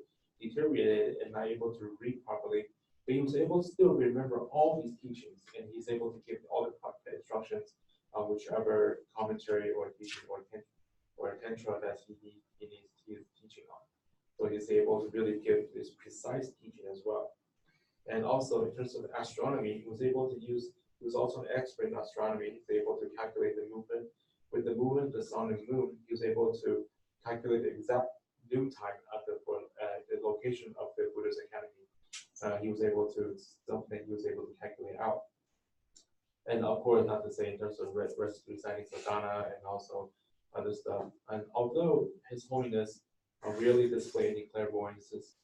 essentially everything he said, he had talked about is a prophecy. This is something truly inconceivable that we later began to realize, because and we have this really great conviction that whatever His Holiness said, just simply do it without any question, because this is something he already has in mind. Although he himself never proclaimed that he has clairvoyance or ever really talk about it much, but everything that he said when he does, we later know that it's something that will come true or something that will happen, because he is someone who is able to know clearly of all things in the past, in the present, as well as the future. So here, this is someone who is endowed with a complete quality, who is an expert of all types of teachings in terms of the 5 major and 5 minor topics. There's really nothing that he's not really an expert on in terms of his knowledge and teachings. 那比如说以前访瑞宝到印度的时候，尊者达赖喇嘛就是提问一个问题，关于大圆满的问题。大圆里面有一个词句，那个刚刚要翻译成中文很难的，我这样没办法翻译。但是有一句有一个宋词，达赖喇嘛说，我问了很多藏地的这个所称为就是大圆满的修行者，但是我从来没有达到过一个就是原来就是这个意思这样的一个答案，然后就是请教法王瑞宝这是什么意思。然后当初法王瑞宝就跟这个尊者解释了以后，法王瑞宝那个尊者就说像你这样的一个答案，我一生当中从来没有听过，所以这个才是真正的让我恍然大悟，原来这个意思是这么深刻的这样所以就像这样对大圆满的见解是这样。然后在密续部里面也是，我们密续部里面有一个坛城里面，有些时候是要把这个金刚萨埵观想成白色的，有时候是要把金刚萨埵观想成主尊坛城蓝色的像。丁坤千岁法王在这个接讲法王瑞宝在印度接讲的时候，也问了这个问题：为什么有时候是要白色，有时候蓝色的？这个时候也是法王瑞宝根据这个密续部的这个谈传的这些一些方法跟龙钦巴尊者的这个意义其实跟这个尊者丁坤千岁法王解释的这个，然后他就说原来这个意思是这样，然后就好像显示这个现在他才真正的悟到了，而是懂了这个的含义之类的所以呢，这个法王瑞宝真的是不管是讲到任何的地方，它都是通的不管是显宗、密宗、大圆满是任何地方医学方面，就我刚刚讲的这全部没有任何一个地方是法王瑞宝没有通达的所以呢，这就是多闻校正功德须圆满就简单的讲的话这样。For example, when His Holiness Rinpoche went to visit India to see His Holiness Dalai Lama, His Holiness Dalai Lama asked a question about Dzogchen, a type of phrase that is really hard to translate in Chinese. But there's a phrase that which His Holiness Dalai Lama asked many other great masters of Dzogchen, but he really never had a satisfying answer. So thereby, when he asked His Holiness Rinpoche and his Rinpoche Rinpoche explained to His Holiness Dalai Lama, then after the explanation, His Holiness Dalai Lama said, I really have never truly understand this until I have listened to your explanation in terms of the views of Dzogchen. And also another example is that in the tantric teaching, sometimes we are taught that we have to visualize Vajrasattva in terms of the color, sometimes white, but in other parts of practice, it has to be visualized in blue. And then this question was asked to His Holiness Rinpoche by Devo Kinter Rinpoche, and to ask the why, sometimes we have to visualize white, or sometimes we have to visualize blue. And then His Holiness Rinpoche was able to utilize the teaching from the Tantra and as well as the Longchenpa teaching to give an adequate or a proper explanation. And then after the explanation, Devo Kinter Rinpoche was then able to appear that he was able to truly understand this from the explanation. So these are just maybe some of the few examples because and this to demonstrate like truly that His Holiness is someone who is able and truly an expert on any of these topics, such as whether it's sutra teaching, tantric teaching, Dzogchen teaching, or medicine, etc. There's really not one topic he was not an expert on. So this is what we refer to as simply to explain briefly is here before it means by erudite in both instructional and experiential teaching. 然后呢，精美盘坐足下晨祈祷就是这样的就是多闻校正功德须圆满的这是谁呢？就是精美盘坐法王他的足下呢，我诚恳的祈祷这样祈祷。然后下面的两句的话，意思就是这个就愿你长久住世，然后常观法轮的意思，这两个在中文没有翻译。然后下面两句的话就是突击功必是呢。意传密意加持如我心，心意融合一味起加持。下面两句就是像你的意传，意传是什么呢？就是毅力的功德，你的相续当中的这个功德加持，请你传入到我的心间，然后我的心意上师的心意融为一体而请你加持，就这个意思。So here it says, I pray wholeheartedly at your feet His Holiness Jimmy Rinpoche, as His Holiness is someone who is truly erudite both instructional and experiential teaching, and perfectly endowed with virtues. And then the next 2 lines is to pray for this His Holiness long life and then to continue to turn Dharma wheel. These two are not not recited, but the next 2 lines is that may your secret intent of your mind transmission bless and seep into my mind. Please bless me so that our minds become one. So these 2 lines, when we refer to the secret intent, means the quality of the mind stream of the Guru that we request, we seek to be transmitted into our mind, so that our mind and the Guru's mind become one. 这以上呢，这个就是宝瑞宝的长久注释的祈祷文，这个讲完了。下面这4句呢，就是怎么说呢？我们先讲这个好了。这是宝瑞宝在你看凹奴之聪明藏历虎年6月4日，在1000多位僧众前发菩提心时，撰写此文，愿如意圆满成就。在那个时候呢，宝瑞宝带领大家就是受了这个菩萨戒，然后呢，就是发这个菩提心的时候呢，从宝瑞宝的智慧这个海里面就是显现出来的这个4句的愿望。这个也是我们经常念的话，是功德很大，可以帮助我们心里面升起菩提心。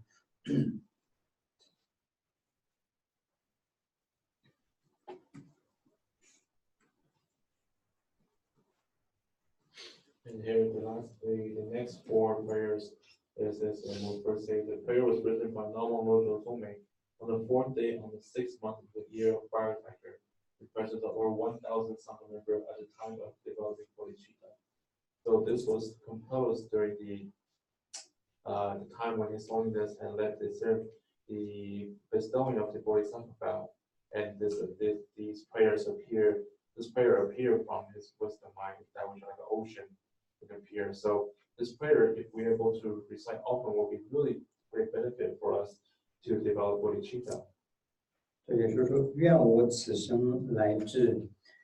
永生世，获得上师本尊悲受摄自在如海三学功德藏，广利有情，常转妙法轮。只愿我能此生开始到永生的世界过程当中呢，能够获得上师与本尊的慈悲的这个摄受。我们所说的上师跟本尊是永远不分离的。我们自己的我们所说的本尊的心住，我们修本尊，我们就是常常不间断。然后我们祈祷上师瑜伽修法也是常常不间断，所以这里就说上师本尊的重要性就在这里讲了。所以呢，就是愿我就是获得了上师与本尊的就是慈悲的摄受，然后摄受了之后怎么样呢？就是自在如海的三学功德藏就是三学的这个功德藏呢就愿我的相续当中能够升起这个功德三学的这个功德藏，然后有了这个三学的功德藏以后怎么样呢？然后就广利有情就是广大的去利益有情众生，然后呢就常转这个妙法轮来利益众生，这就是发菩提心的一个祈祷文所以呢，这是功德很大的，我们常常应该要念诵这个4句，应该要背下来。如果说我们去一些什么圣地或者是在一个高僧大德面前这样的是如果要发愿的话，长的愿望我们能如果是念不到，或是没有时间念的时候，就这4句就是一心的合掌，到了的念才谈这个嘛，到后台有句是告诉有认真的对了。但就尊敬的念这个时候这样祈祷这样的话就好了，这样就功德很大的。So here reads, may I in this lifetime and all future ones be kindly accepted by lamas and nidams, spontaneously mastering the virtual treasure of the oceanic learning of the 3 categories, and vastly benefit all sentient beings by forever doing the wheel of Dharma. So here it says that we first aspire to in this lifetime, all future ones to be accepted by lamas and nidams. We say that lamas or gurus and nidams are never separated, and such as the heart, we should never interrupt the practice of reciting heart mantra nidams, and also we should never interrupt praying through yoga. And after being accepted by the gurus or leaders as lamas and leaders, we aspire to spontaneously master the virtuous treasure of ocean learning of the three categories. And once you have attained these virtuous treasure of the three categories, then we aspire to vastly benefit all sentient beings by forever turning the wheel of Dharma. So this is a bodhicitta prayer. And this prayer is something that we should always be able to recite and always remember, such as whenever we go to sacred sites or have a meeting with the great master. If we are unable to recite the law prayers, or if there's not enough time, we can always recite this prayer, and then we're able to accumulate great merits. 接下来这些就是常数祈祷文。尊者达赖喇嘛，然后就是民族空性母，平常是比较注重国切，然后就是我们的祈祷文这些，这是就不用讲了。后面的话94页这边就是所有祈祷所有的上师们的常数祈祷文，然后接下来这就是祈祷愿所有人类祈祷文，这个好像翻的有点为所有人类祈愿文。总之，这个就是祈祷世界和平的一个祈祷文只是愿世界没有那个饥荒，愿世界没有灾难然后就愿世界能够有福德和福报，充分的就财富都增长，也就是世界和平的一个祈祷文然后下面的话就是祈祷一个吉祥的祈祷文，然后最后一个的话，我们所说的就莲师的出丈文也好这个也是就是这个。莲师的任运祈祷文也好真正来说，这个应该是莲师的任运祈祷文所以呢，就整个法本里面的这个我们念诵的这个，没有一个是就可以取掉的所以每一个祈祷文都是非常非常珍贵的，不可缺少的尤其是前面的那些部分都是放如意宝排列我们在佛学院的时候常常念诵的所以呢，我们在这里的道友们。自己做功课的时候有时间的话，就应该每一天，如果是能够不间断的念一遍的话，这个功德是相当大然后上次我们也念了，我们也讲了普贤行愿品的功德。如果是一天的过程当中，其他任何事情都没有办法做的话，就念一遍普贤行愿品，这样你的人生也就很有意义了就是具有信心的、虔诚心的。慢慢的就是把这个普贤行愿品念一遍，然后做回向，这样就非常非常有意义了。平时我们就东跑西跑，这里跑那里跑，东听西听，没有什么很大的。这个时候我们身心也不没有什么真正的怎么说就是虔诚就是只是一大堆的妄念，然后呢，就是自己的身体聚在某一个就是团体里面，这样的话没有很大的意义的确是自己已经遇到了正法，遇到了精进的传承这样的时候呢，就是安安静静的该自己做什么的就做什么，然后呢就是该修什么就修什么，然后呢其他的没有办法，都是一天里面念诵一遍普贤行愿品，再不行就我们就是当然我以前跟大家讲过上师相应法。法王如意宝的上师相应法非常短念一遍法王如意宝的上师相应法，然后呢就是在后面法王如意宝这里面有一个刚刚我们所说的4句的那个这个菩提心的那个祈祷文，然后呢就打自内心的发心，愿我能够度化天下一切有情众生，愿一切众生能够脱离轮回的痛苦，这样想这样的话就。我们的人生也是有意义的我们的时间也不会浪费掉所以呢，我们这个人生真的是很难得，然后呢，这个人生什么时候会失去，任何人都不知道所以当我们有自由、有时间的时候呢，就我们尽量就把这个生命利用在有意义的这个事情上面。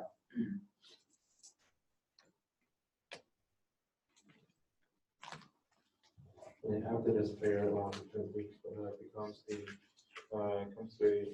prayer of His Holiness Dalai Lama, as well as the long life prayer for Dr. Mongso, and also my own prayer, long life prayer, as well as the prayer for all the lamas or all the gurus. And then it comes to the prayer for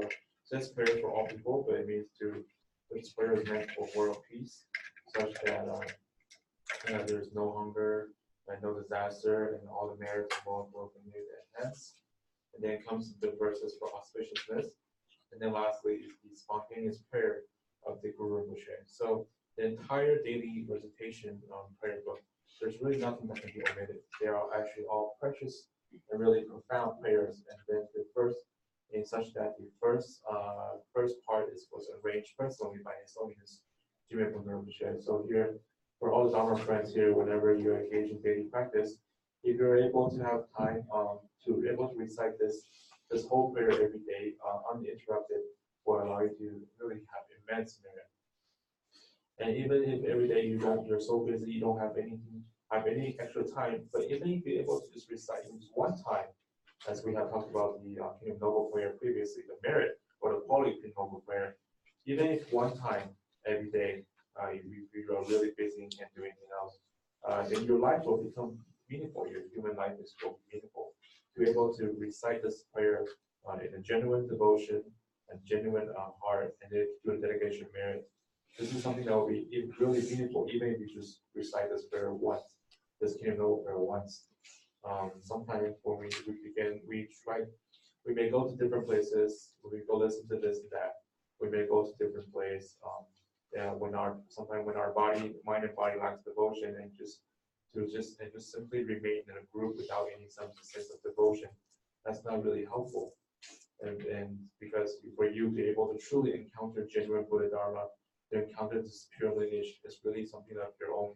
fortune, and you should really focus on what needs to be done, what needs to be practiced. And even if you cannot do anything other practice, if you can simply recite just once the Kingdom Noble prayer too,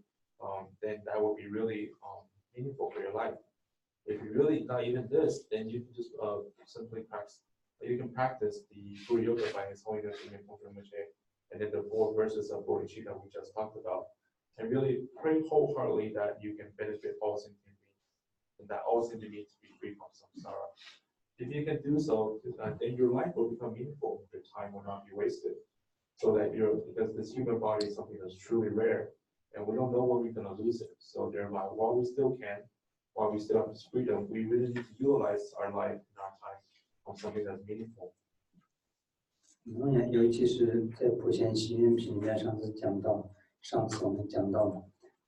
如果是一个人他在不知道的情况下造下了无间罪的话，然后呢，如果是一心一意的心里用虔诚心的念诵普贤行愿品，可以清净他的业障。你想象一下，这个普贤行愿品的功德有多大所以是真正的是不可思议所以呢，我们就这个日诵课本呢，我们一定不能就是小看这个日诵课本大家要常常念诵。Especially because of the Kingdom Noble prayer, as we have learned that if one person not knowingly committed a heinous crime, if he has just genuine devotion by reciting the Kingdom Noble prayer, he can purify such common expert observation. So we can really see how immense the quality and the merit of this prayer is. So this daily recitation practice is something that we cannot just simply underestimate, which is something that should be always recited and practiced often. 然后我们讲了，我们把3000大千世界里面堆满了人天所有的这个珠宝，来供养三世的诸佛的功德，不如我们以虔诚的心来念一遍普贤行愿品这是普贤行愿里面普贤菩萨讲的。我们对普贤菩萨都没有信心，那我们就真的是没办法度化了所以呢，这是普贤菩萨这样讲的，所以你看一下念这个普贤行愿品的功德有多大。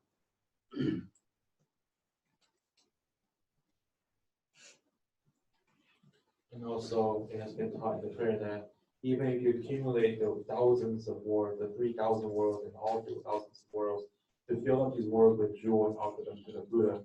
that is not comparable by a single recitation of the Kingdom Noble prayer with as long as you have genuine devotion.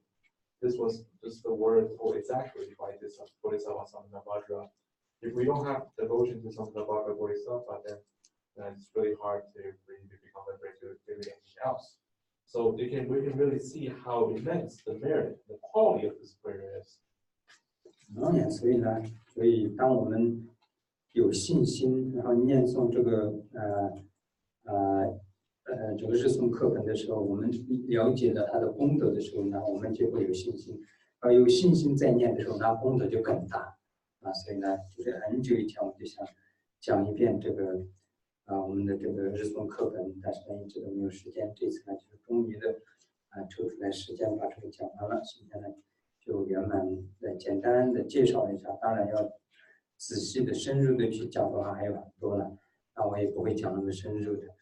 当然就是，但是呢，我们浅层的意义的话，大致上我们就圆满了。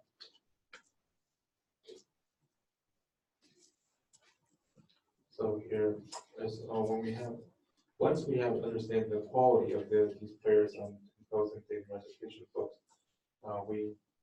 will then able to develop devotions or comfort faith for these prayers, these practices. And when we are reciting with devotion and faith, then our merit will be more immense. So thereby, it was my wish a long time ago that I wanted to give a brief teaching on the daily recitation text. But for so long, there was not enough time, and today I'm able to finally complete to give a brief teaching on this prayer, on these daily recitation text. And of course, to go into detail, there's still a lot more contents, but I would not go into detail on this teaching. But in terms of the general understanding of the meaning, it has been completed and has been taught to you. 那接下来我们还有一点点时间大家有什么疑问的话，我们可以做一个提问问题的时间。如果是没有什么疑问的话，我们就可以做回向文。And now we have a little bit extra time. So if you have some questions, we can do a little Q&A session. But if not, then we can go on to dedication of merit. 你们可以问早上的课程的问题如果有的话。You can ask the morning class question as well.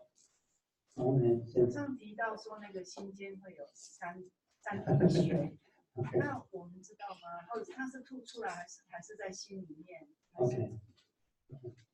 The morning we mentioned that at the time of dying there will be 3 drops of blood remaining in our heart center. Is it something that we will know? Do we gush out the blood, or how do we know? 那个我们会有感觉，应该是会有感觉的。那个时候是真正的，就是我们怎么说我们所说的最后的3滴血，可能人会有一些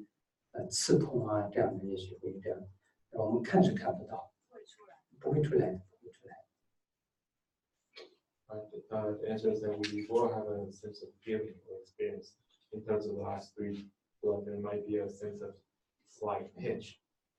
slight pain. So this is something that we cannot see visually, nor it will not come out. 我有个疑问就是我们在死的时候是身体已经很虚弱了但是我们还是记得住那些藏文吗？可以就直接念那个我们在这个想上的那个中文比较容易背起来可以吗 Okay. The question is that when we are about to die, our mind has become very weak. We still need to remember the Tibetan phrases of the Tibetan words of the sadhana, or can we just simply recite the Chinese translation? Is that something okay? 如果是身体已经很虚弱了，没有办法的话是可以的，就是念中文的。然后呢，当然我们心间观想的这个诗字是要有藏文的这个观想，然后其他的那个念诵是祈祷文嘛，就是如果是身体很虚弱的话，就直接念中文的也可以的。但是呢，如果是有可能可以念诵藏文的话，那是最好，因为它是金刚语，会加持会更大。The answer is that if you're really weak at that point, then it's okay to just recite the Chinese. But in the visualization of the free syllable must in Tibetan. The syllable itself must be the Tibetan version. But so thereby, if you're weak, then really you can just simply recite the Chinese for the prayers. But however, if you can recite the Tibetan, that would be even better because the Tibetan words are the devotional words. 还有疑问就是因为我们电视也开始前面都是观想，我们需要念出来吗？观想的部分呢，能够念出来就念出来最好。念不出来或者不方便的话，不念出来也可以的。And then the question follows that the first part of the sadhana before the all visualization, do we need to recite the visualization? Answer is that if you can recite it, then yes, do so. If you cannot, or if it's not convenient, then you don't have to. I have a few questions, in the event of the sudden death that we cannot prepare. So you said that we visualize the tree on top of our crown, right? And as quick as we can, and we shoot it to Amitabha. Do we also shoot our Bindu green because at that moment we know we're dying? So we bring. You mean suddenly die? But when we die without no time to practice, like it in the accident. Oh, okay. 他说你那个accident 这样的话，你根本没有办法观想那么多嘛。我就说那个时候就是第一个就是要把意念专注在头顶上就可以了，因为你那个时候那个水质啦、冰度啦这些根本没有时间来不及观想，一定是来不及观想的。很突然的时候就马上就是把意念专注在头顶。如果是可以的话，就是头顶上观想阿弥陀佛，然后呢，意念直接专注在阿弥陀佛的心间，然后那个时候就水质啊、上下移动啊，这些可能就来不及观想，就直接观想头顶上有阿弥陀佛，意念专注在阿弥陀佛的心间就可以了。The answer is that actually it's the sudden events of the at the time of sudden death, you don't really have time to visualize that many things. So it was taught that to really place your attention or your focus on the crown of the head, on the crown of your head, without thinking other stuff. Because at that time, to visualize the three syllable or the green bindu, there may be not enough time in that instant moment. So if you can just quickly focus your consciousness or your focus on the crown of your head. And of course, you can visualize a little bit at that time, then visualize Amitabha and focus on the heart center of Amitabha on the crown of your head. Also, when we have time to practice for a while with all the signs of the solution. So when we practice, we know we're about to go. We should not do Amitabhas. We just also propel, kick our green bindu and Sri Amitabha. We're not going to bring the. Not bring back. So as my third question will be short. You said that at the time of someone else is dying, did you know that they are about to die? And if you don't have, you're not the realized master, but you did practice for a while, you get the pit instruction from your guru, you can do it if you have a genuine motivation, you can help them, right? Just visualize them. So maybe I'm asking for the visualization. We see them as Vajrayogini, and also we can visualize them with all the channel been doing this, just same like we did for us. But is there any difference in the position of Vajrayogini? 那这个的话就是，要我们自己修的时候是把自己观想成Vajrayogini，但是为王者修的时候是把王者观想成Vajrayogini。念诵的时候那个词句也有要改的，比如那个时候是我们自己修的时候说，我说我等一切就往生之时，往生西方极乐世界，就是这样说的。但是往他人修的时候，就是我们会说就是千殿的念，就是此人，或者是就是此王者等等，那个字是要有一个交换的地方，可能是要这样交换一下。那其他的观想方式都一样。Answer is that when we engage in the practice ourselves, we visualize ourselves as Vajrayogini. However, to practice for others, for someone who is dying, we have to visualize them as Vajrayogini. However, throughout the whole stuff of the sadhanas, there are certain phrases that needs to be adjusted. For example, there's time comes a prayer that said for example, we pray that for us, the term us at the time of death, we take rebirth,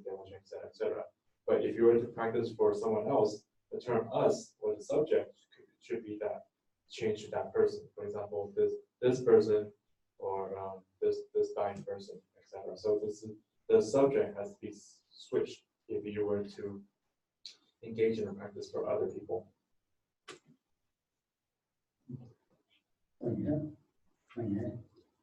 我再请问，今天中午您说那个我们插了吉祥草成功，并不见得说我们往生那个 moment 就马上去阿弥陀佛。那到底什么时候哪一个中医是法性呢，还是咒声，还是怎么样的情况才能去阿弥陀佛？那这个有插进去跟没插进去，这样好像没有什么不一样，因为你还要经过法性中医呢，还要经过受生中医，还要经过这一些，才能够得救，才能够得解脱。So the question is, during your time, you mentioned that just because we have developed a sign of accomplishment on the Poa practice by placing push-up breath in our crown, it doesn't mean that at that moment, our practice of death, we may go to Pure Land directly. It seems like, so the question is, at what stage in terms of barter do we are able to take rebirth in Pure Land? And it just seems that if we're not able to take rebirth instantly at the time of death, then it seems like having the sign of push-up breath is really not necessary. So can you please elaborate more on that? 这个呢，就是刚刚你说的往生跟push up这个有一点点混淆啊。我们插这个吉祥草呢，它只是就是验证你的修行。这次修这个破瓦法有没有瑞相，只是验证这个。插这个格夏草的时候呢，它验证的时候，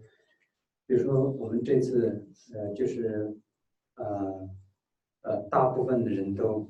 插进去了这个格夏草，但是呢，每一个人大部分的人的差别都有很不一样的。有些人的是很软，很容易插进去；有些人呢是没有那么软，就是软硬度也有差别。但是呢，就是这个不代表就是说你这次能够插格夏草，你就往生的时候就一定能够往生，这不一定的。在这个之间，如果是自己不间断的维持的修然后呢对这个破瓦法以后今后也是不断的熟悉的话，那就是有保证的。但是在这个中间自己又遭了很大的业障然后就是也没有在练习或者在这个印象就完全修完了就把它全部扔掉，这样的话，那你死的时候也是根本就想不起来，用不上，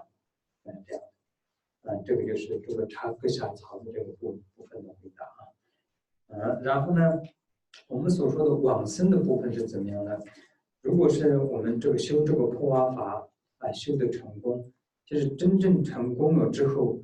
我们就是今生的话。这个所有的修破瓦法的这个瑞相100%的瑞相都出现了，100%的瑞相都出现了之后，然后呢自己就对这个已经很熟悉的时候呢，那我们在往生的时候，这个隐魔次第显现的时候，就可以自己开始修了。然后在这个时候自己可以修到自己断气为止，或者是自己完全没有办法修的为止，就一直修就可以了，一直修。这样修的时候，当断气的同时，你就会不会马上就往生西方极乐世界了？不是的，因为虽然我们这样修一直在意念自己的神识，这个红色的狮子融入阿弥陀佛的心间，这个呢就我们在制造一个就是所有的因缘具足的一个因缘，这个因缘所有的具足之后呢，它的这个果是一定会呈现的。因为所以呢，就是当我们就是破瓦法修到最后，然后就断气的时候呢，它还是要经过一个隐魔刺激的这些过程隐魔刺激，我们今天早上讲的那个明增德相这些都会有这个过程，要经过这些过程。经过这些过程之后，我们的意识离开身体的时候，那之后我们就去往生西方极乐世界。因为那个之前我们的意识神识还不会离开身体不离开身体的之后，我们怎么往生西方极乐世界不会呀？所以呢，还是要等到意识离开西方极乐世界之后才能够往生。那就会问到说，那为什么？那我们就是修破啊的时候，那个时候就没有什么，那个时候是我们制造这个因呢，这个因。比如说，我们举一个例子，将一个种子播种在地里面，然后呢，把它的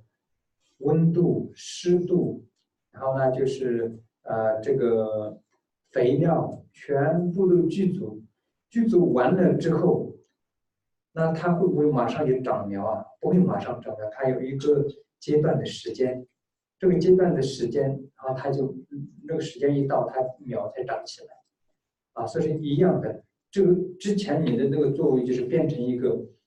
完完全全能够往生西方极乐世界的所有的因也制作好的，啊，然后呢就是之后出现过，就举个例子的话是这样来理解。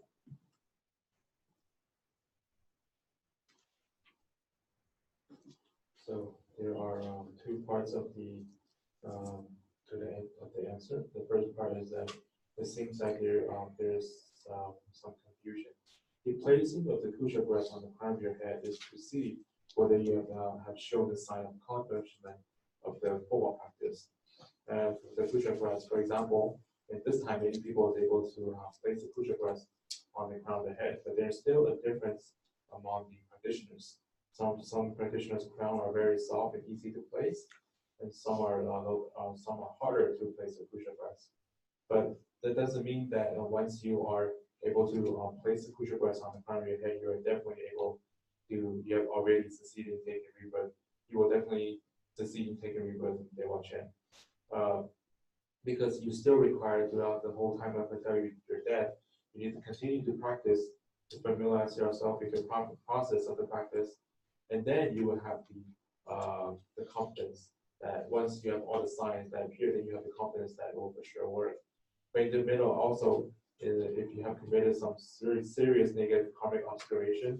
or you no longer practice, you really forgot everything you practice, then at the time you die, you wouldn't remember it. That wouldn't be helpful. So, and then in terms of taking rebirth, or when you take rebirth in Dewa Chen, if we have practiced Powa and become successful, such as we have really all the signs of the Powa practice itself during our practice, and they really become like a 100%, that you have all the signs that manifested, and you have become really familiar with the practice itself. And then, so thereby, at the time of the dissolution appear, that's the time we practice. And we keep on practicing it until we can no longer do so, or until our breath has ceased. So once our breath has ceased, does it mean that we will take it through rebirth to feel that right away? No, because as we continue to, the purpose of continue to familiarize ourselves with all these, or the practice Powa at the time of death, is to sort of create all the necessary karmic condition that allows us to take rebirth in Dewa Chen. Once these conditions are all met, the result will definitely manifest, which is taking rebirth in Dewa Chen. So thereby, at the end of your breath, and at the end of the outer breath, we still will experience the dissolution process, such as the sign of clarity, enhancement, and attainment. So then it is that when our consciousness leave our body, then we will take rebirth in the field. But as long as our consciousness remains in our body during that process of dissolution, that we will not take rebirth. So it's really after our consciousness has leave, and then leave our body, and then we take rebirth. So thereby, at the time to practice Powa is to really create the necessary condition for you to take rebirth, such as in order to, when you place a seed on the ground, you add a different soil or moisture and warmth, and then so there. Once all these conditions are met, and then the seed will grow. But would the seed grow right away? Then no, it will still take some time. At a certain time, then the seed will begin to grow. So this is kind of like the same metaphor that at the time you have to create all the necessary karmic conditions so that when the time is for you to take rebirth, you will then take rebirth. 所以如果说是在法性中阴的话，能够这个神识能够到西方极乐世界，跟在受生中阴的时候，这两个阿弥陀佛的那个就一个变成报身，一个是化身，是不是这样？还是说，永不会不会在法性中阴的时候就出去？还有就是会不会在就是说在哪一个时候哪一个中阴会出去也不确定。如果听起来的话，所以这样子的话呢，就有不同的报身跟化身的不一样的阿弥陀佛的成就。如果是在法身中阴能够出去认出来，还是神识能够在那个时候出去，跟受生中阴的时候又不一样。那这个时候我们是怎么样才能够在法身能够出去？什么时候在受生中阴能出去？是依据什么条件？If we attain liberation at the body of reality, or attain liberation at the body of becoming, then one is the attainment of Sambhogakaya, one is the attainment of Nirmanakaya. So the question is like, how do we take rebirth in these different various body states, the body of reality and the body of becoming, as they correspond to different types of attainment. So at what time do we take rebirth and be in these states? 这个就跟每一个人不一样了，这个是很难说的。每一个人的这个因缘，每一个人的修行，在活着的时候修的什么法都有关系的，所以不一样的。所以这个很难决定说修破妄法之后一定能够法身中阴的时候就是解脱，或者报身中阴，那个化身中阴的时候，这样很难讲，这个没办法决定。但是呢，最能够确定的就是说，如果破妄法成就住，你一定是能够往生西方极乐世界，能够西方极乐世界这样。当往生西方极乐世界，就是最低就是一地菩萨了，所以这是非常殊胜的。等一下啊，先翻译一下。So this really depends on the individual, depending on the individual karma, as well as the individual practice. So it really varies and hard to say. However, if you were to really genuinely have practiced Powa, you will definitely able to take rebirth in Dewa Chen. But whether it's not liberate to become liberation in body reality or body becoming, it's very hard to say. So, in terms of your accomplishment, when you have taken rebirth in Dewa Chen, even the lowest attainment is the first level of Bhumi and Bodhisattva. Yeah, 经常呢，我们说哈，是说那白菩提下降，红菩提善这两个汇集以后，外面外在就地积非，内在就无意识。这时候我们练，也就是说我们练破法只练到这时候为止，对不对？没有办法念到那个时候。那个之前我们的外气都已经断掉了，所以没有办法念到那个时候。The question is that at the time of the dissolution of the white body and then the conversion of the white body and also the red body, at that time we will experience a sense of complete darkness and without any differentiating thought. Does that mean that we continue the Powa practice until that moment? And then the answer is that no, you wouldn't be able to recite the Powa practice. You wouldn't be able to do the Powa practice at that time because at that time our five senses have already dissoluted. Yeah, the external dissolution. Okay, the external breath have already ceased, so you wouldn't able to do the practice. So if we continue to practice Powa, how often do we do this? The sadhana that you've given us, shall we do it ourselves or we wait for you? 观想的部分大家可以常常练习，有空的时候可以练习亲自观想的部分。然后实修的话，我想还是最好就是大家一起，也许我们以后就是2年做过一次闭关，或者3年做过一次，就看看了，2年做过一次或者3年做过一次闭关，这样的话，然后就平常的时间大家观想的部分清楚啊，这样应该就不会忘记的。所以这样就会很清楚了，然后走的时候可能就会很清楚这样。And the answer is that so in terms of the visualization itself, this is something that everybody can practice often. However, to engage in actual practice, I think it's best to do it together as a form of retreat. So whether it could be a 2-year, every 2-year or every 3-year retreat. So that if you're able, in your usual time, if you're able to familiarize yourself with the visualization, as everybody will be more familiar with the visualization. And then when we do the actual practice, it will be more effective. 因为这个是每一个人必走的路线，所以这个非常重要。我们常常能够想起，然后不忘记的话是很重要的。So because this is a route that will be taken by everybody, so it's actually very important for us to always to familiarize ourselves with the process, and something that we should always always have an understanding of. 刚刚那个Michelle他有提过，就是说最后到临终的时候，那我们平时练习的话，我们一般绿色的 bento 的话到这里再下来，对不对？最后的时候练习的时候 ，bento 跟那个柿子一起飞出去吗？bento 飞出去不飞出去都没有什么，主要就是狮子，红色的狮子，对，红色的狮子是代表我们的意识，对。bento 就不管它，你 bento 不管它，对对对。The questions as the earlier questions by Michelle, at the time and then when we visualize, we visualize the bindu and also the wheat syllable. They both leaves are in front of our head,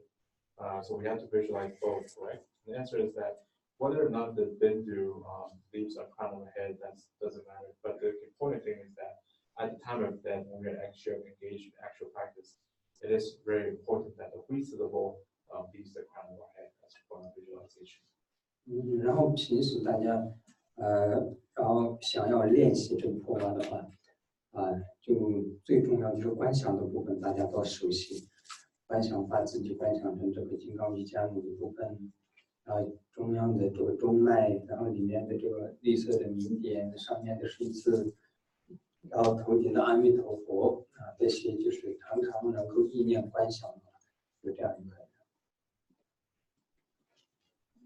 And so in terms of our regular practice, we just have to really familiarize ourselves with the visualization, such as we visualize ourselves as Vajrayini with the central channel, and also the green bindu and the wheat syllable, and also the Amitabha that we visualize on top of our head. If we can always familiarize ourselves with these visualizations, then that would suffice. 那你说，那推呢？我先请问一下，就是说，那个如果说至少就是说自己在念破瓦，就是快死的时候，那如果是不是那个觉士如果从3天穴出去的话，至少会是上3道？对，这个神是从这里出去的话，是一定不会到下3道的。The question is that when you're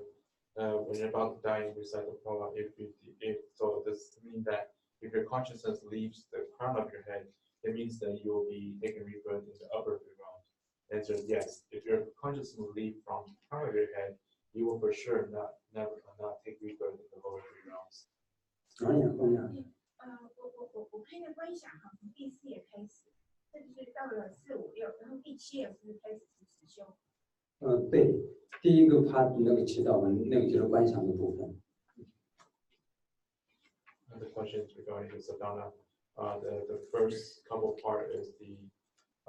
prayer, and then the last part, and then it begins the practice. The answer is yes. The first part is the visualization. 可以了哈。还有哈。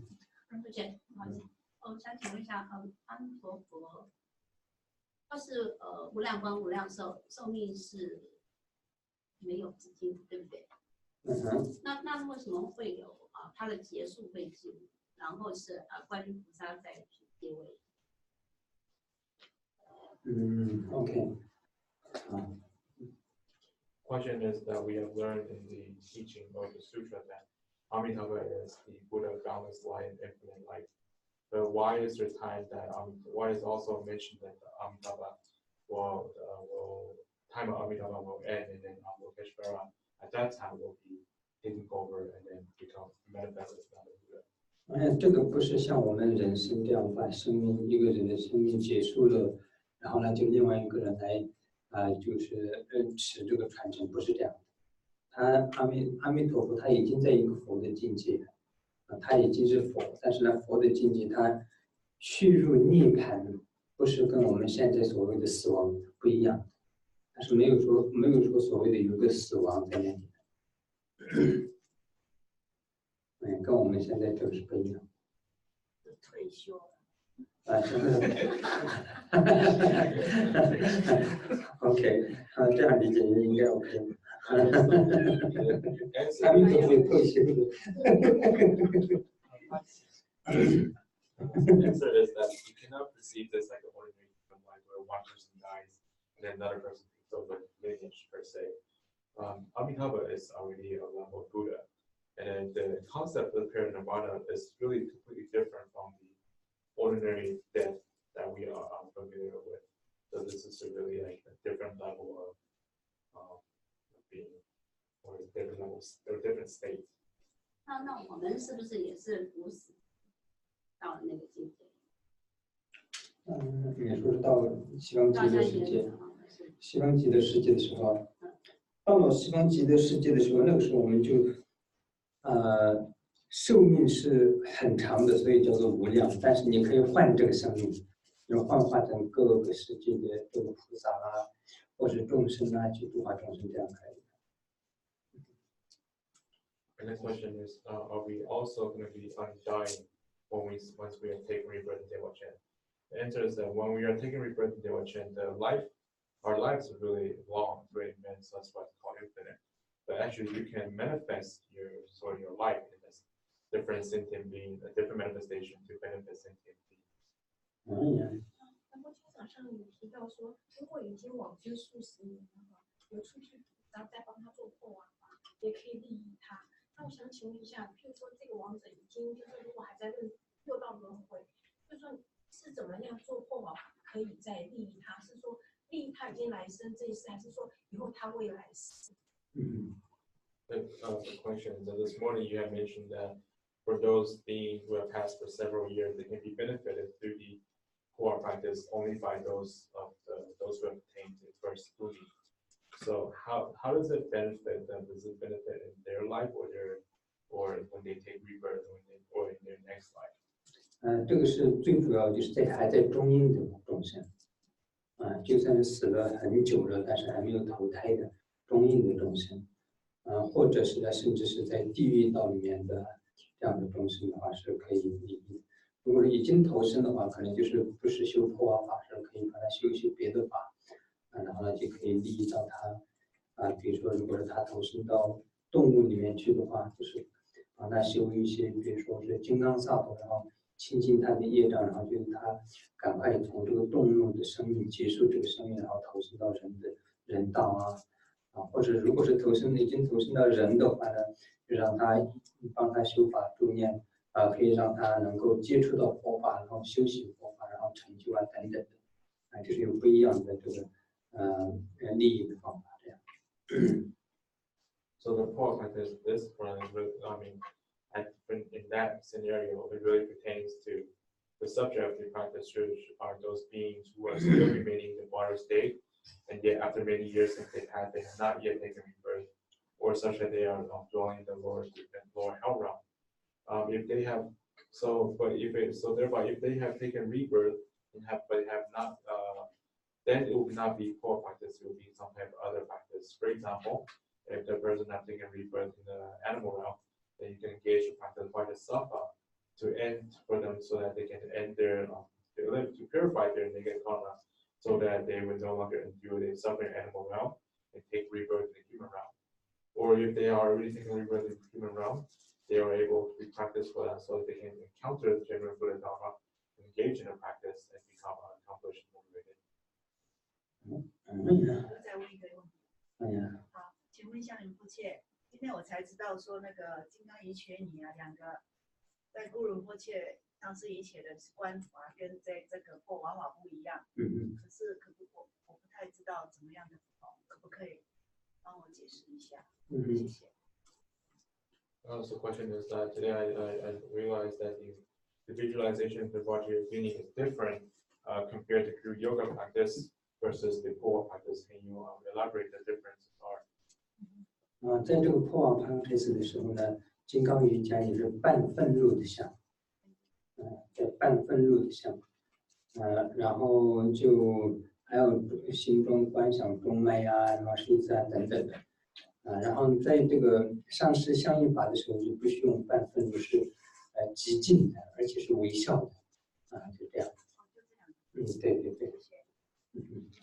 In the core practice, the body again is visualized as half breath full, with the heart center, channel, and three syllable, etc. However, in Guru Yoga, you don't need to visualize body again as half breath full, but as the peaceful manifestation, and also with a smile.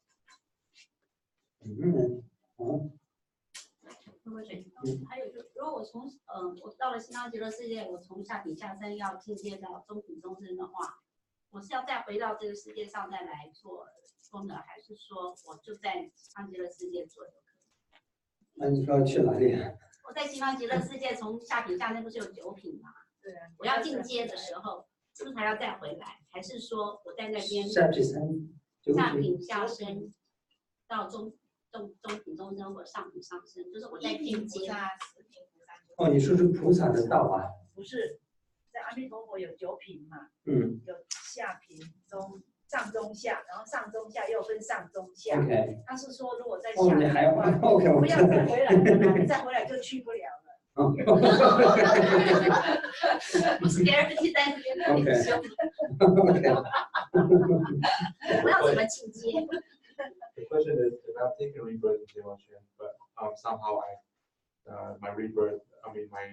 devotion is of a lower level, and I wish to progress into a higher level, do I still need to come back to this world like this and then go back? 这个要看你的发心了，要看你的发心和你的愿力。有很多的菩萨们呢，他们发愿。再来到这个娑婆世界，然后来到这个娑婆世界干什么呢？来到这个娑婆世界积累资粮，积累资粮。因为在这个娑婆世界积累资粮的速度非常的快，尤其是因为释迦牟尼佛的愿力，在这个娑婆世界生一场病，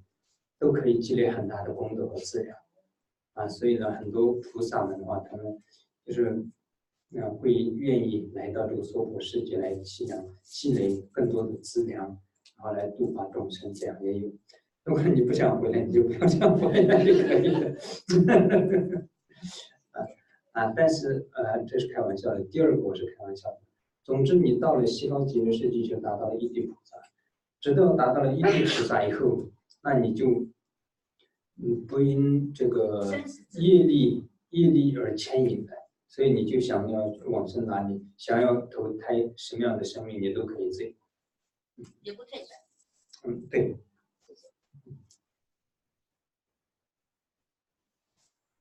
Answer is it really depends on your motivation and aspiration. Many bodhisattvas aspire to come to this world or soho to accumulate merit, because the speed or the efficiency of accumulating merit in this world is very, very fast because due to the aspiration of Buddha Shakyamuni. So, for example, even to become sick in this world can allows you to accumulate immense merit. So, thereby, many bodhisattvas have vowed or aspire to come here to accumulate merit in order to benefit sentient beings. However, if you don't want to come back, then just don't. Well, it's just kidding. But as long as they want to take rebirth in Dewachen, you will automatically attain the bodhisattva first bhumi. Once you attain the first bhumi, you're no longer bound by any karmic forces. And you can take manifestation, rebirth, or that you can take manifestation in any way you like, or rebirth in any you like, and you won't be falling back to your